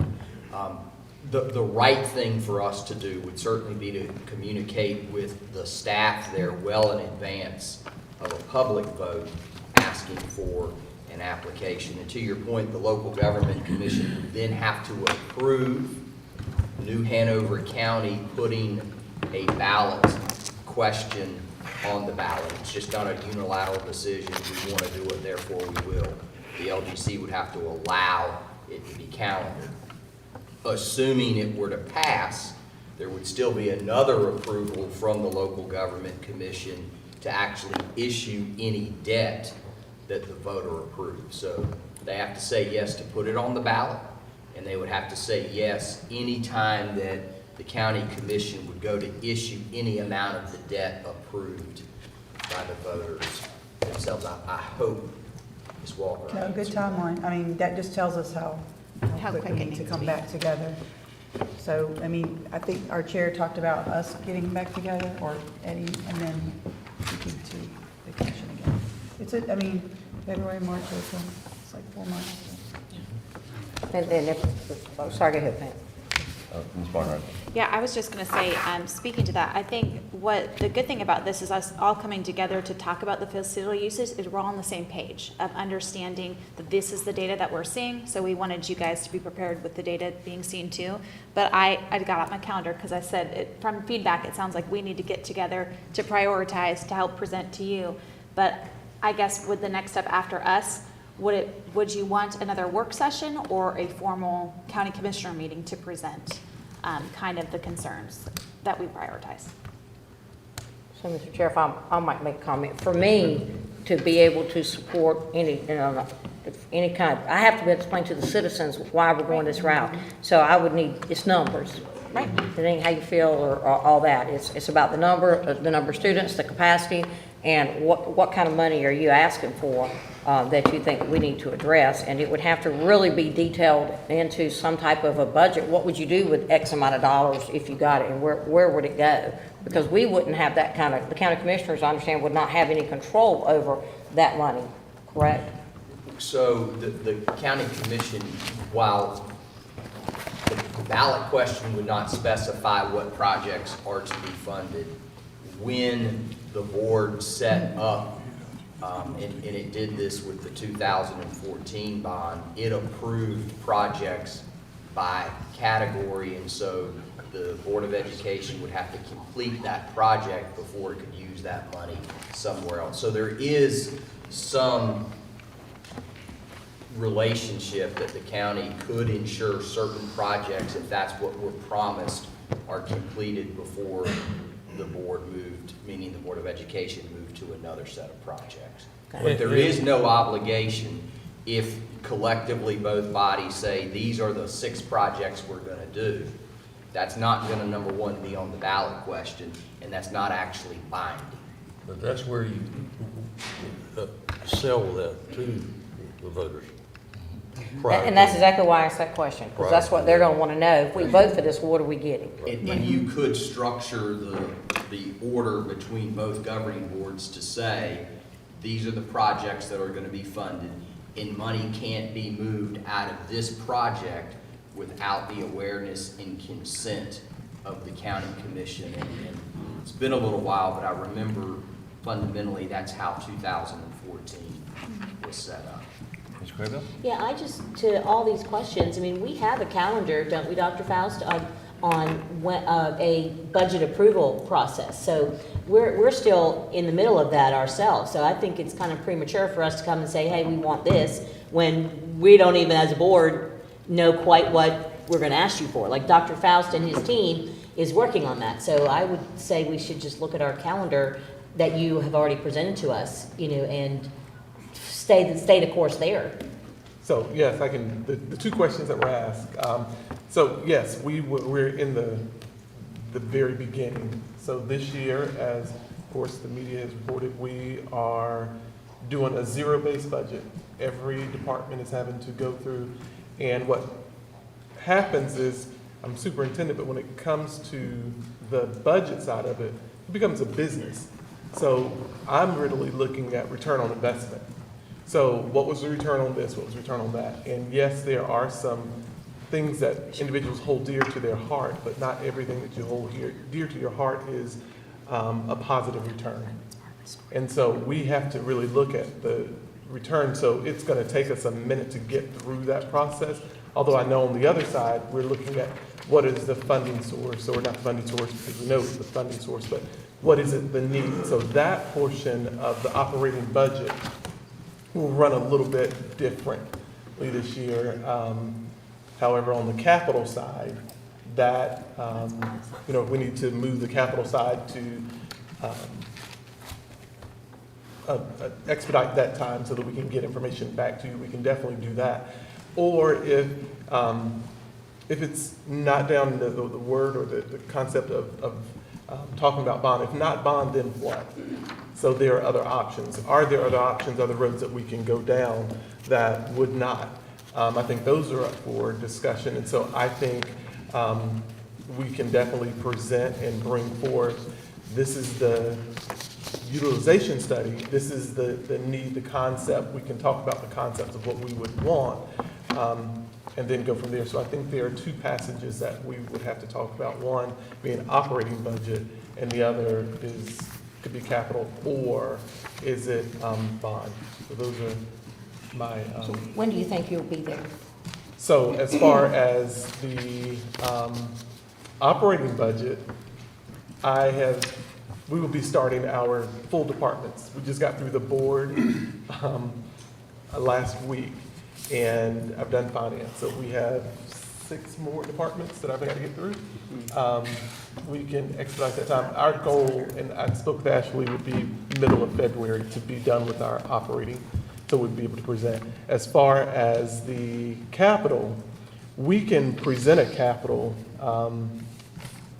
and I can run them simultaneously, and have that one ready at the same time.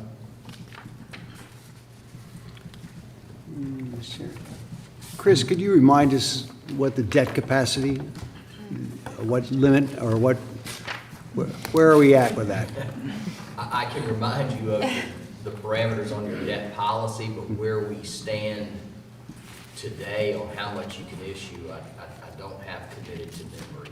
And that would just be a snapshot for this fiscal year. Yeah. Your debt capacity will change every year as you add on or sunset, and it's informed by population and a whole set of other things. But the debt policy is $2,200 per person. It's 1.6% of the tax base, I believe, and then 1.85% of, Eric, remind me. You got it right so far. Okay. It's 2,200 per citizen. So what I said. Limitation. But it's limited, I guess is really what I'm trying to say It here. certainly is limited, and that is not, all of that capacity has to be shared with all of your capital obligations, which certainly is inclusive of schools, but other capital investments that the board needs or has to make. You are within your debt capacity. At no point would we ever recommend to you to go beyond any of those measures on capacity. But I don't know the dollar amount that theoretically is available today or that would be effective July 1st. But I bet Eric does. So I think from the information that was provided to us, I think by Eric, we still have 111, almost $112 million outstanding in school debt that we're still paying off from past bonds. That was my follow-up question about the 2014 bond. Is that finished? Has it been spent out? It's been spent, but I think as Commissioner Out said, there still is 111 million of the 160 to settle. Would that be a factor in approval from the LGC? I don't know that the amount of outstanding debt would be. They would look very closely, though, at the debt capacity of the county and would caution the board to reserve some capacity for things beyond schools. So you're saying that's not just school debt, the 110? Or it is? 111 is just school 111. debt. What's the term on that? Is there a term? 20 years. 20 years, okay. And that debt, the 160 million that was approved in 2014 was not all issued in one offering. It was at least 3 or 4 times over the course of several years that debt was issued. So is it a rolling 20 or is it a? Each issuance is 20 years, and then we do refinance along the way. Catch up. Anybody else? Are we getting ready to conclude the meeting? No, unless somebody's got something to say. Yeah, I want to actually follow up because I think it pertains to a lot of what we're talking about today. What's going on with Mosley? Very good question. And Mr. Chair might want to. we've had quite a few people reach out to us. The community, and I try very hard not to get involved in the school's policy making, but The community is looking to us for answers, and I don't have answers to give them. So now that we have a public forum, I'd like to speak about this issue and find out what's going on. Well, I will say we had an opportunity last night to hear from anyone and everyone that wanted to sign up and come and talk to us. We had a very outstanding group from Mosley, young students that came and spoke from their hearts about how important Mosley was.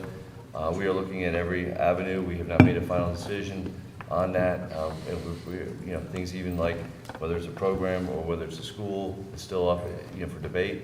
But we're looking at, it is, the Career Readiness Academy at Mosley, and, is it truly a Career Readiness Academy?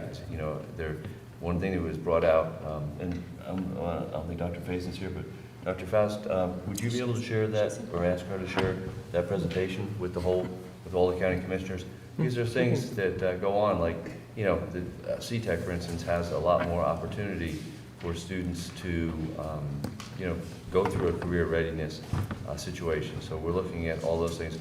I think we intend to make a decision at our February meeting on the future of Mosley. So if the future of Mosley were to be no more, are there some other plans for what you would do with that facility? There's some discussion. Right now, there's 2 other programs that are housed at that facility, and they would continue, as far as I know, Dr. Faust. So yes, the pre-K center still goes, and then we have a youth to adult special needs program that's there. Our thought was in the beginning that if it would have to be fully funded to have a newcomer, but if it's not fully funded, then you can't have it. What is a newcomer school? So newcomer is all of our staff, or not staff, ML. So our ML, our multilingual population that's in our buildings now, they have up to, I think it's 3 years to, and they're identified as ML. So we get federal funding through the ML program. Most of our schools have some simulation of students who are in those buildings.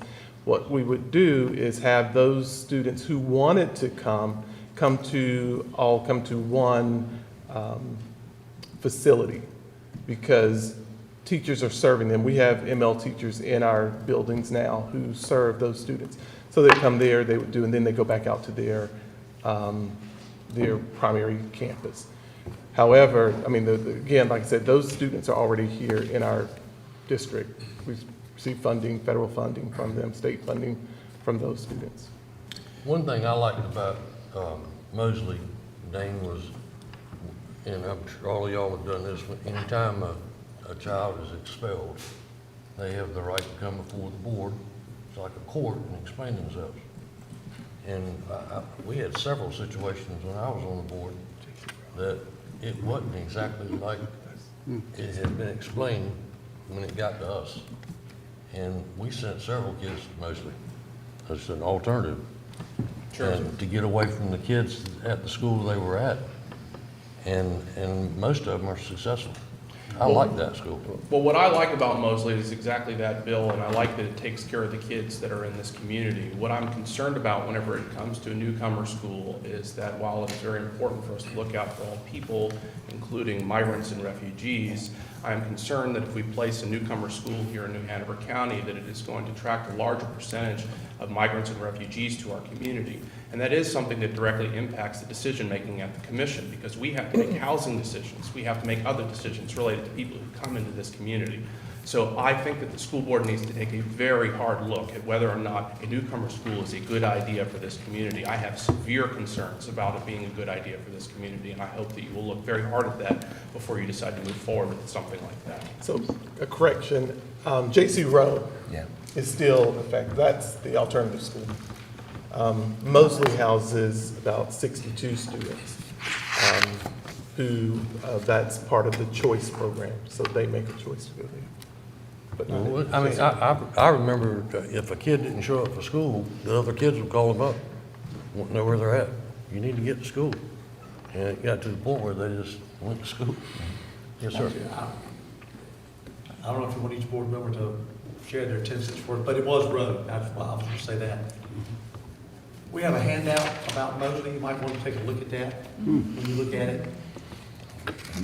We've opened a can of worms, with the idea of removing Mosley and placing something else that you addressed.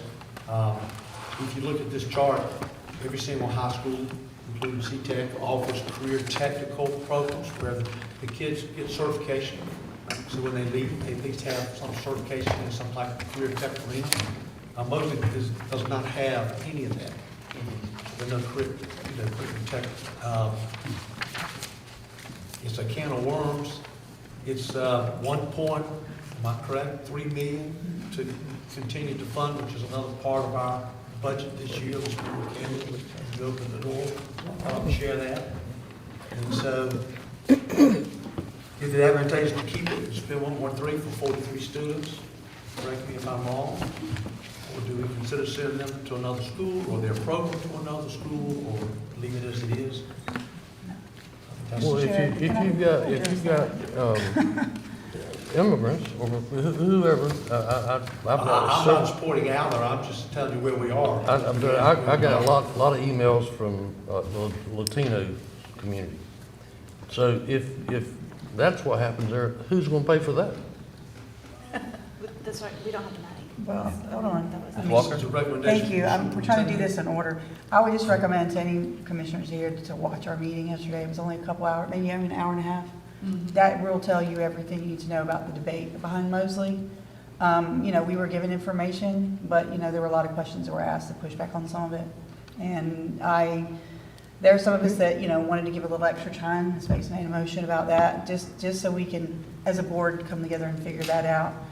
I would say if you look at the data, just my opinion only, just be a little, you know, cautious about that, because Mr. McManus made a good point, and I said this to him last time. It's not always about the career and technical, and for some students it's about getting through high school and finishing. So just listen to it. I recommend that's the best way to know, because you get to hear from some of the students and parents too.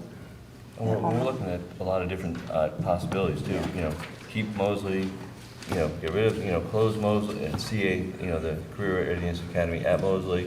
Possibly one other suggestion was, you know, as we just saw from the utilization chart, you know, there may be room at New Hanover. Maybe move that whole program to New Hanover, because that would be a cost savings. Instead of having, you know, a principal at Mosley and a principal at New Hanover, one principal could cover both schools. You could use some of the, you know, right now you have folks that have to drive there, physical education teacher, for instance, that is shared.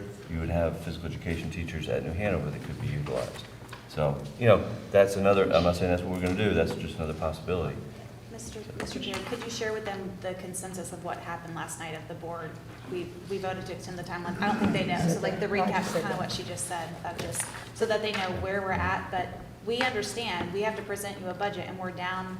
We need to cut $11 million from it. So this was one discussion of cutting $2 million off the budget versus just presenting as is and not looking through. So Just watch it. Last night, we made two motions. One was to extend the time so we'd have more time for the parents to deal with this and for us to investigate. And the second part of it was to ask for a cost analysis of what it would cost to keep the program where it is, right there. And if you take the Mosley aspect, the Career Readiness Academy out, you still got a building, you still have two programs that are there. So need to see the cost of that.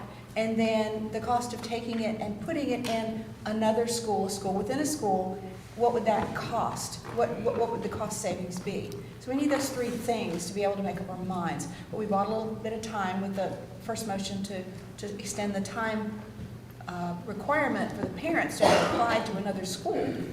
We extended it out 2 weeks from February 2nd. And something Mr. McManus mentioned before too is some of the things we have a chart, which again I will get to you, but the chart actually shows all the opportunities for students at the different schools.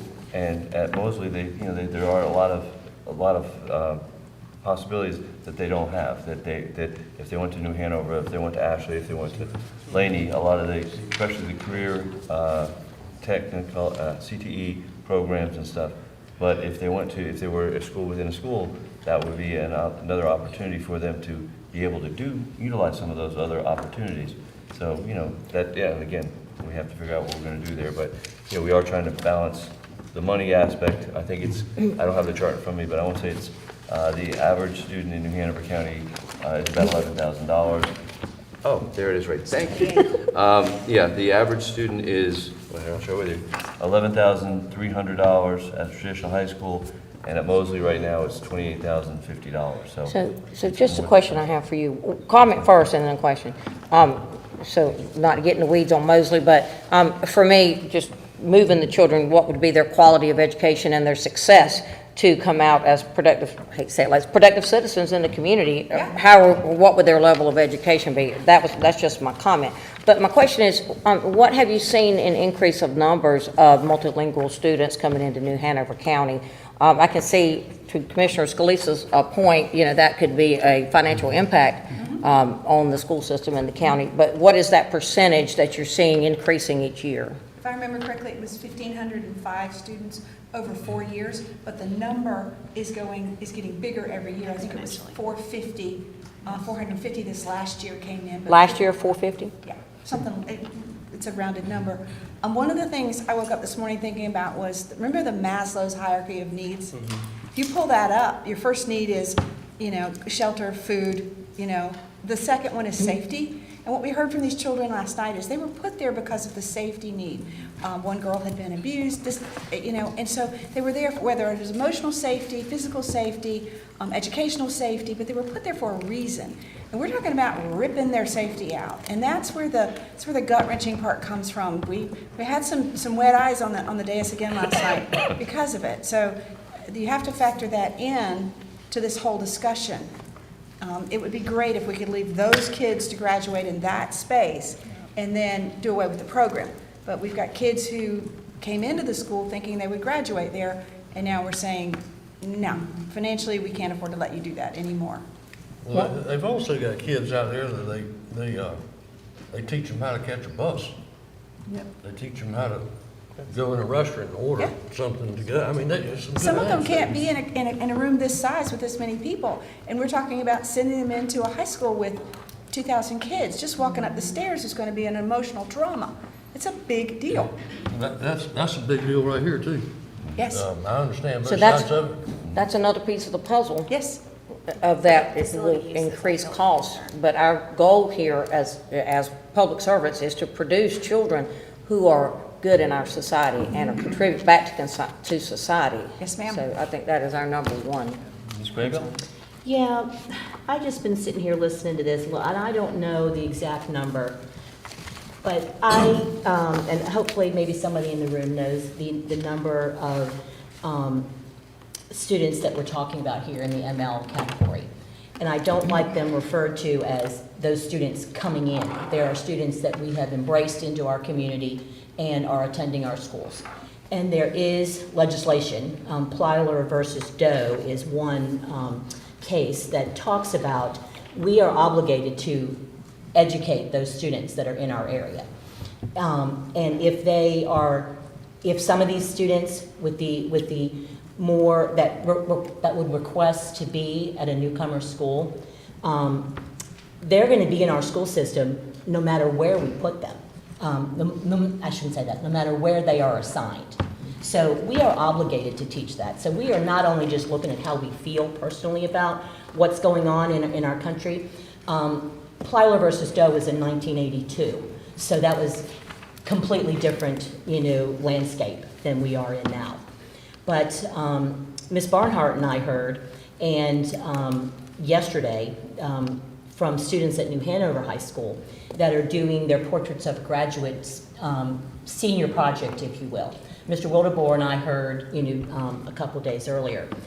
In the one that we were at, we didn't hear from the ESL students.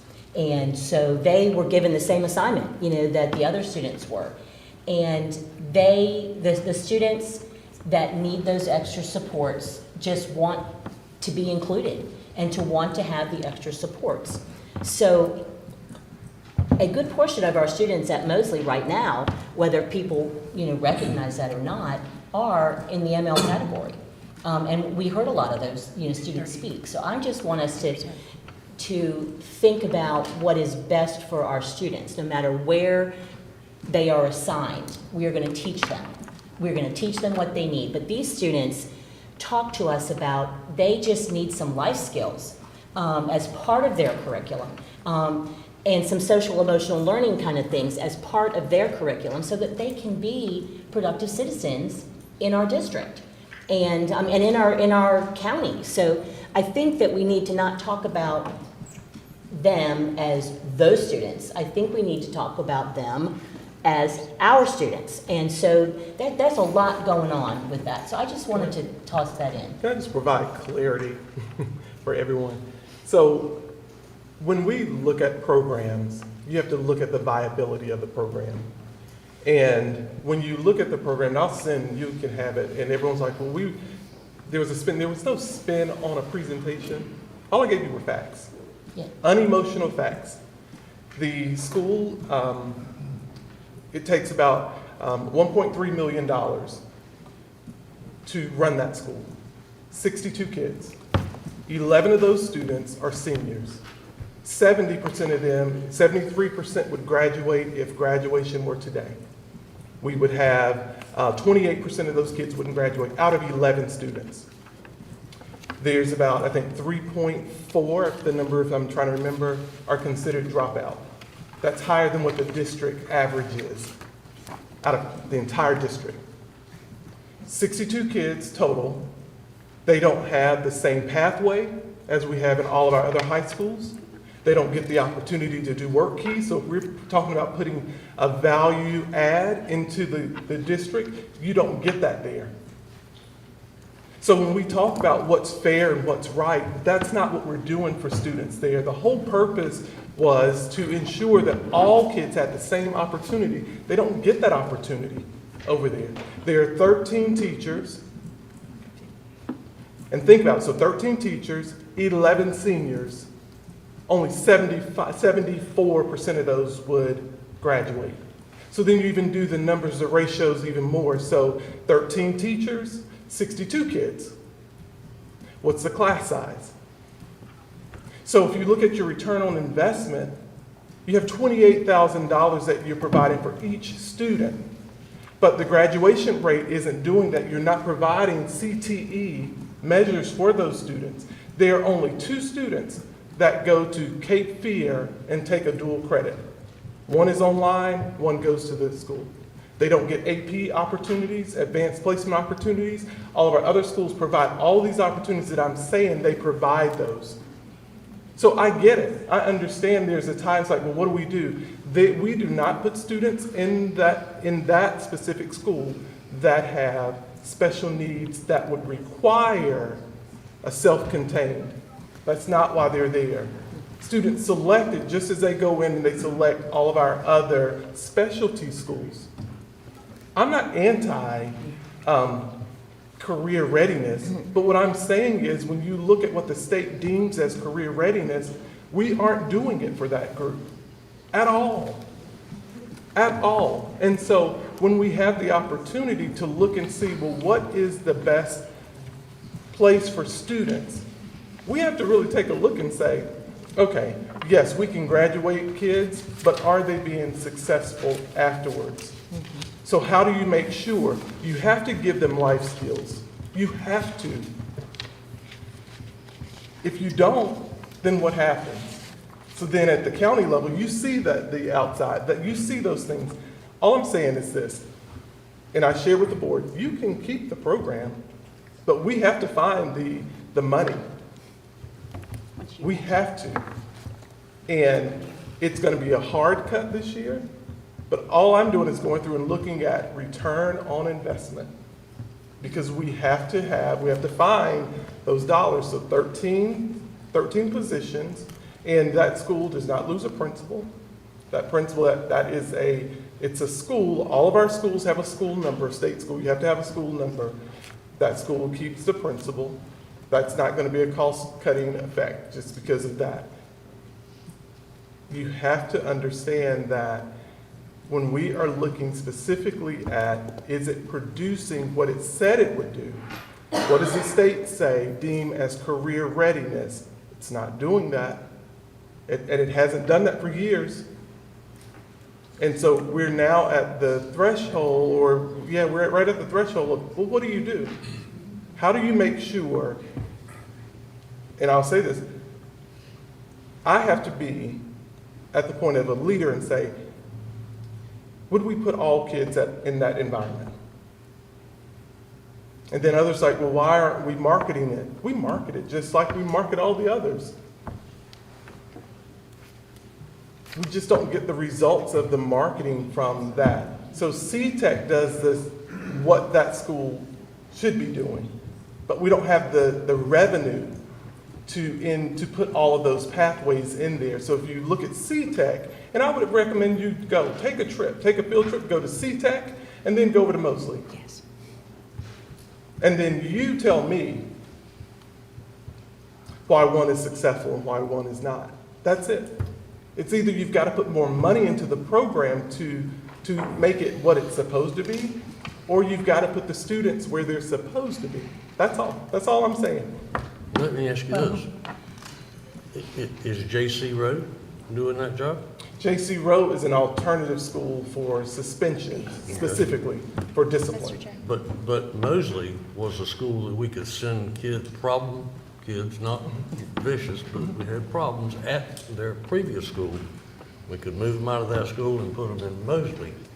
And what I fear is that we take any of those kids we put in Mosley and put them back in the school they were in. So I don't want that to happen. different concept. So we've changed the concept from, I'm assuming, so Mosley is specifically for career readiness. So students apply and get into that school. J.C. Rowe is an alternative, so they've been long-term suspended, and we assigned them to J.C. Rowe specifically for that reason.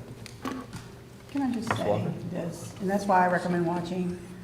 My biggest issue, and I don't know, speak for everyone, sometimes graduating is the point. Mosley has its purpose.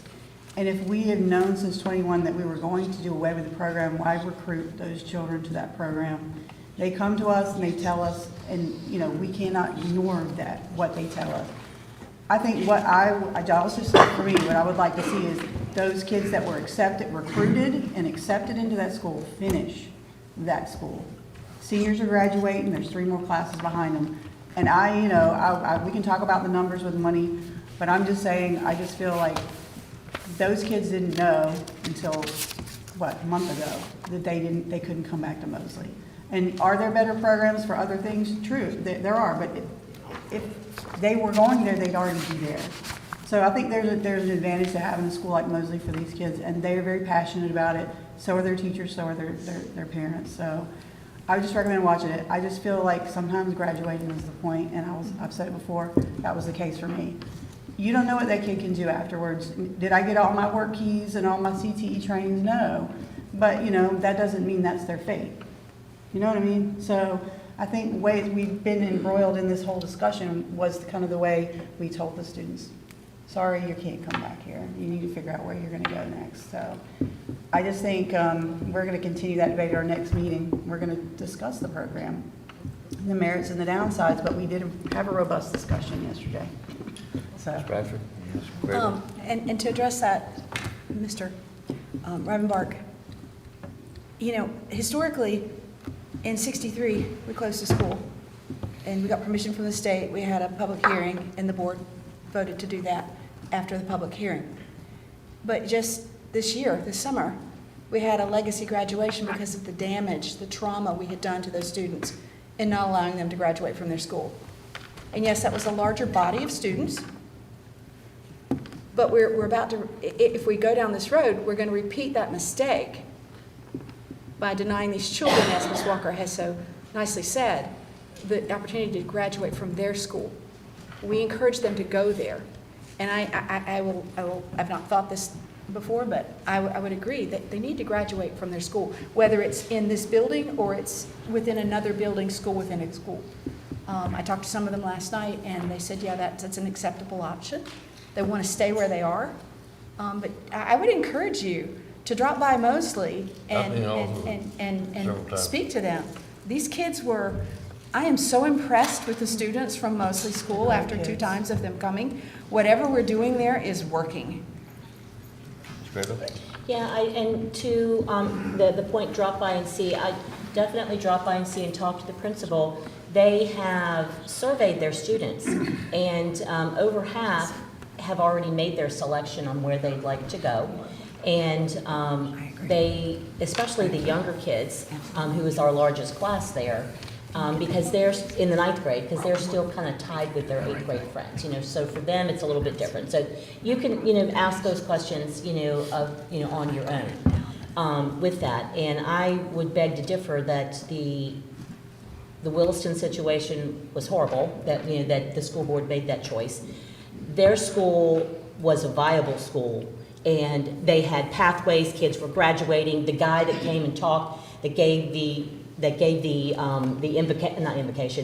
keynote speech, I mean, he's like, I can't remember exactly, but he's like the president at Harvard, or some huge... MIT, okay, and very accomplished, engineer.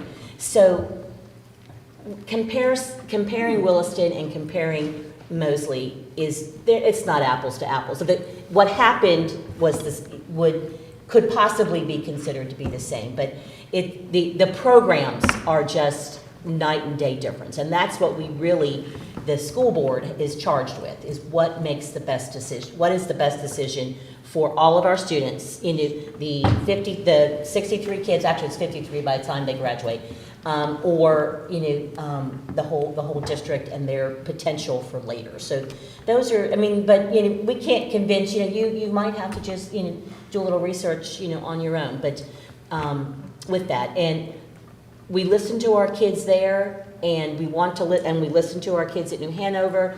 We listen to our kids through Student Voice. Students have opinions, so we listen to them. But as one person said, they may not always be able to look to the future to see all the possibilities that they have before them. And it's up to us as the adults, the professionals, to kind of guide that discussion. So that's all I wanted to just throw out to you guys. UNCW? Pardon me? That's Isaac Bear. That's another specialty school. Yeah. No.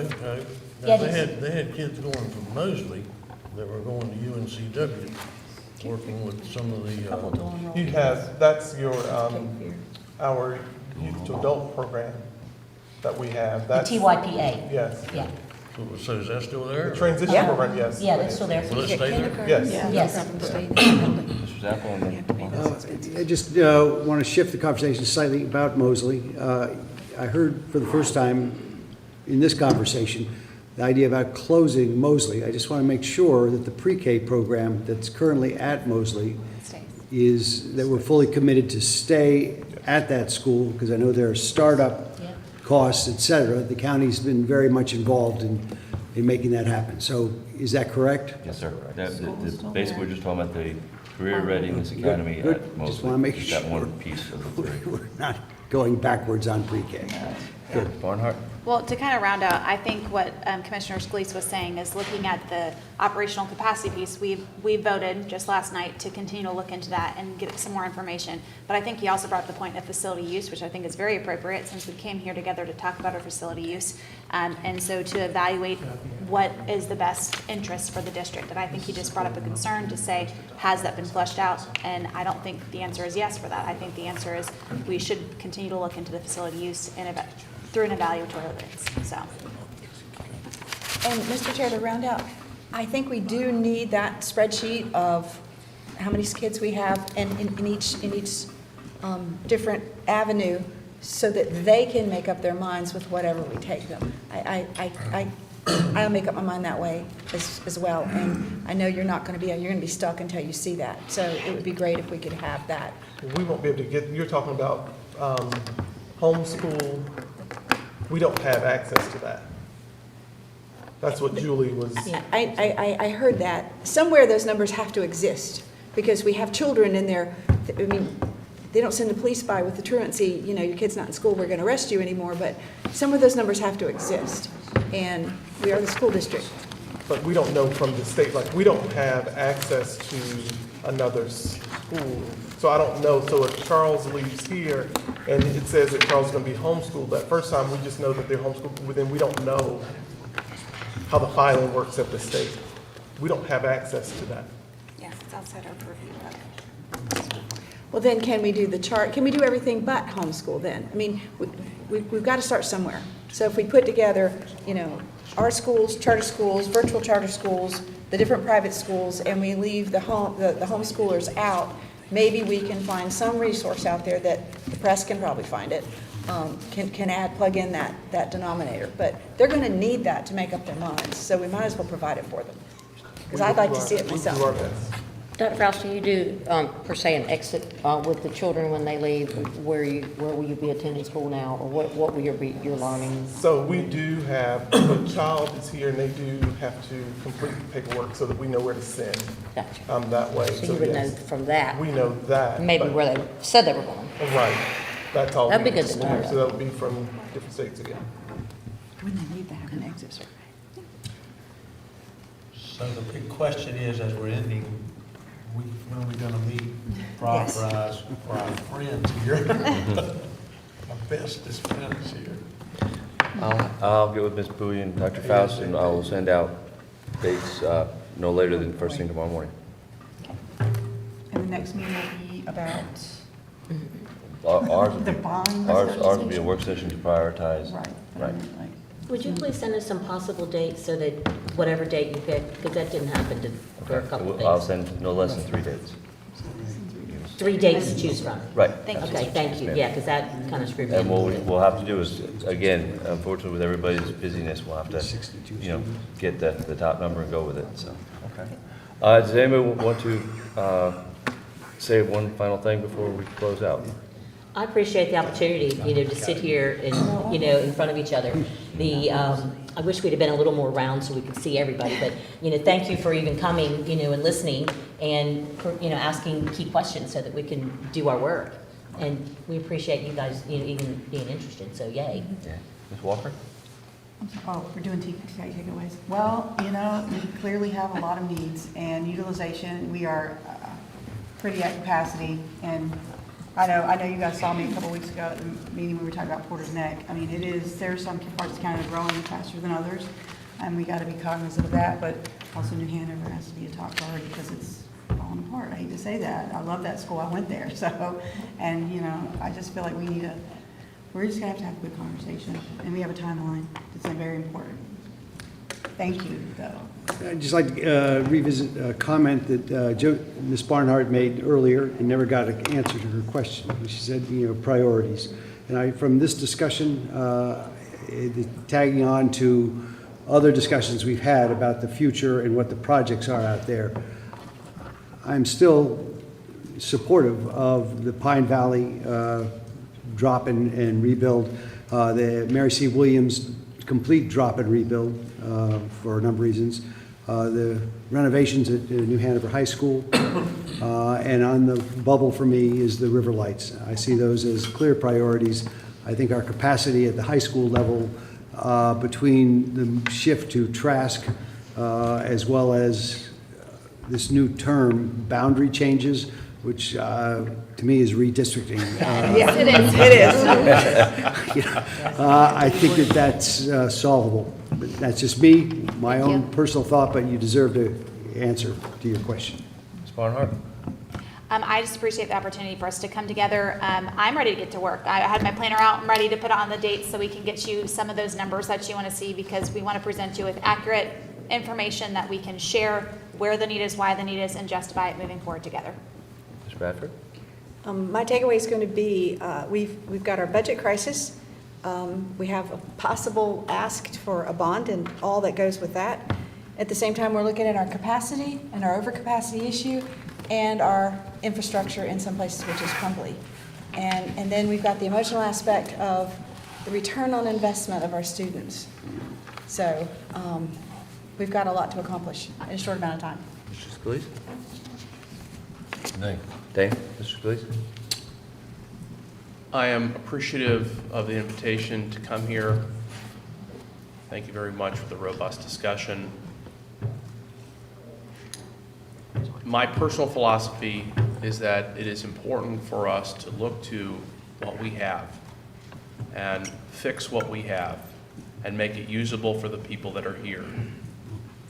I am, of course, willing to discuss anything further beyond that, but I hope that we will take a hard look at utilizing our current resources to look after our current population. That is, to me, the most critical thing that we can do. Mr. McMahon? I've said enough. I just appreciate the openness. We're all being very personal as well as professional. Ms. Pierce? Absolutely, thank you for the opportunity. I think a lot of times our citizens don't really distinguish between the school board and the county commissioners or the city of Wilmington or any other municipalities, and they all come to us for the answers, and we don't have them. But I think working together as a team like we're doing today is what is best for our citizens, and that is our job as their elected officials and representatives, is to represent all of them, including every child in New Hanover County. So it's very important to me, and I know it is to our board, that we come to some resolution to address the issues that you have, and we're open ears, and hopefully we can make the numbers work for all of us. Thank you, Mayor. Ms. Mason? I know I've been relatively quiet, taking a lot of it in, but definitely grateful for all of the conversation that we've had. And I know for me, my priorities are New Hanover and Mosley. So really getting into those discussions is going to be hopefully beneficial for those specific schools, but just across the board. Mr. Adler? Well, one thing, all I heard was we were shutting Mosley down, just locking the doors, and we're not. We're just taking part of it, putting somewhere else. I understand that better now. I appreciate being here. Thank you. Thank you. And that's what I'm going to say is just I want to thank everyone for coming today. I thank for everyone in the audience for coming today, for those that are online. And I think this is a good first step. But we need to come together and do all the other steps. So, I'm going to echo what Ms. Barnhart said. I'm going to roll up my sleeves and we'll get it done. But I 100% appreciate the camaraderie around the table, professionalism, and the hard work that you have done and will do, and we will do. So, and I think that's the key word right there, is that we will do. I think we need to work together, and I just want to thank each and everybody around the table for being here today and working so hard. So, thank you very much. From our side, at this point, we would entertain a motion to adjourn. So moved. So moved. Is there a second? Second. We all want to stay here. I love it. All in favor of adjournment, please signify by saying aye. Aye. Board of Education is adjourned. Thank you, everybody. Right.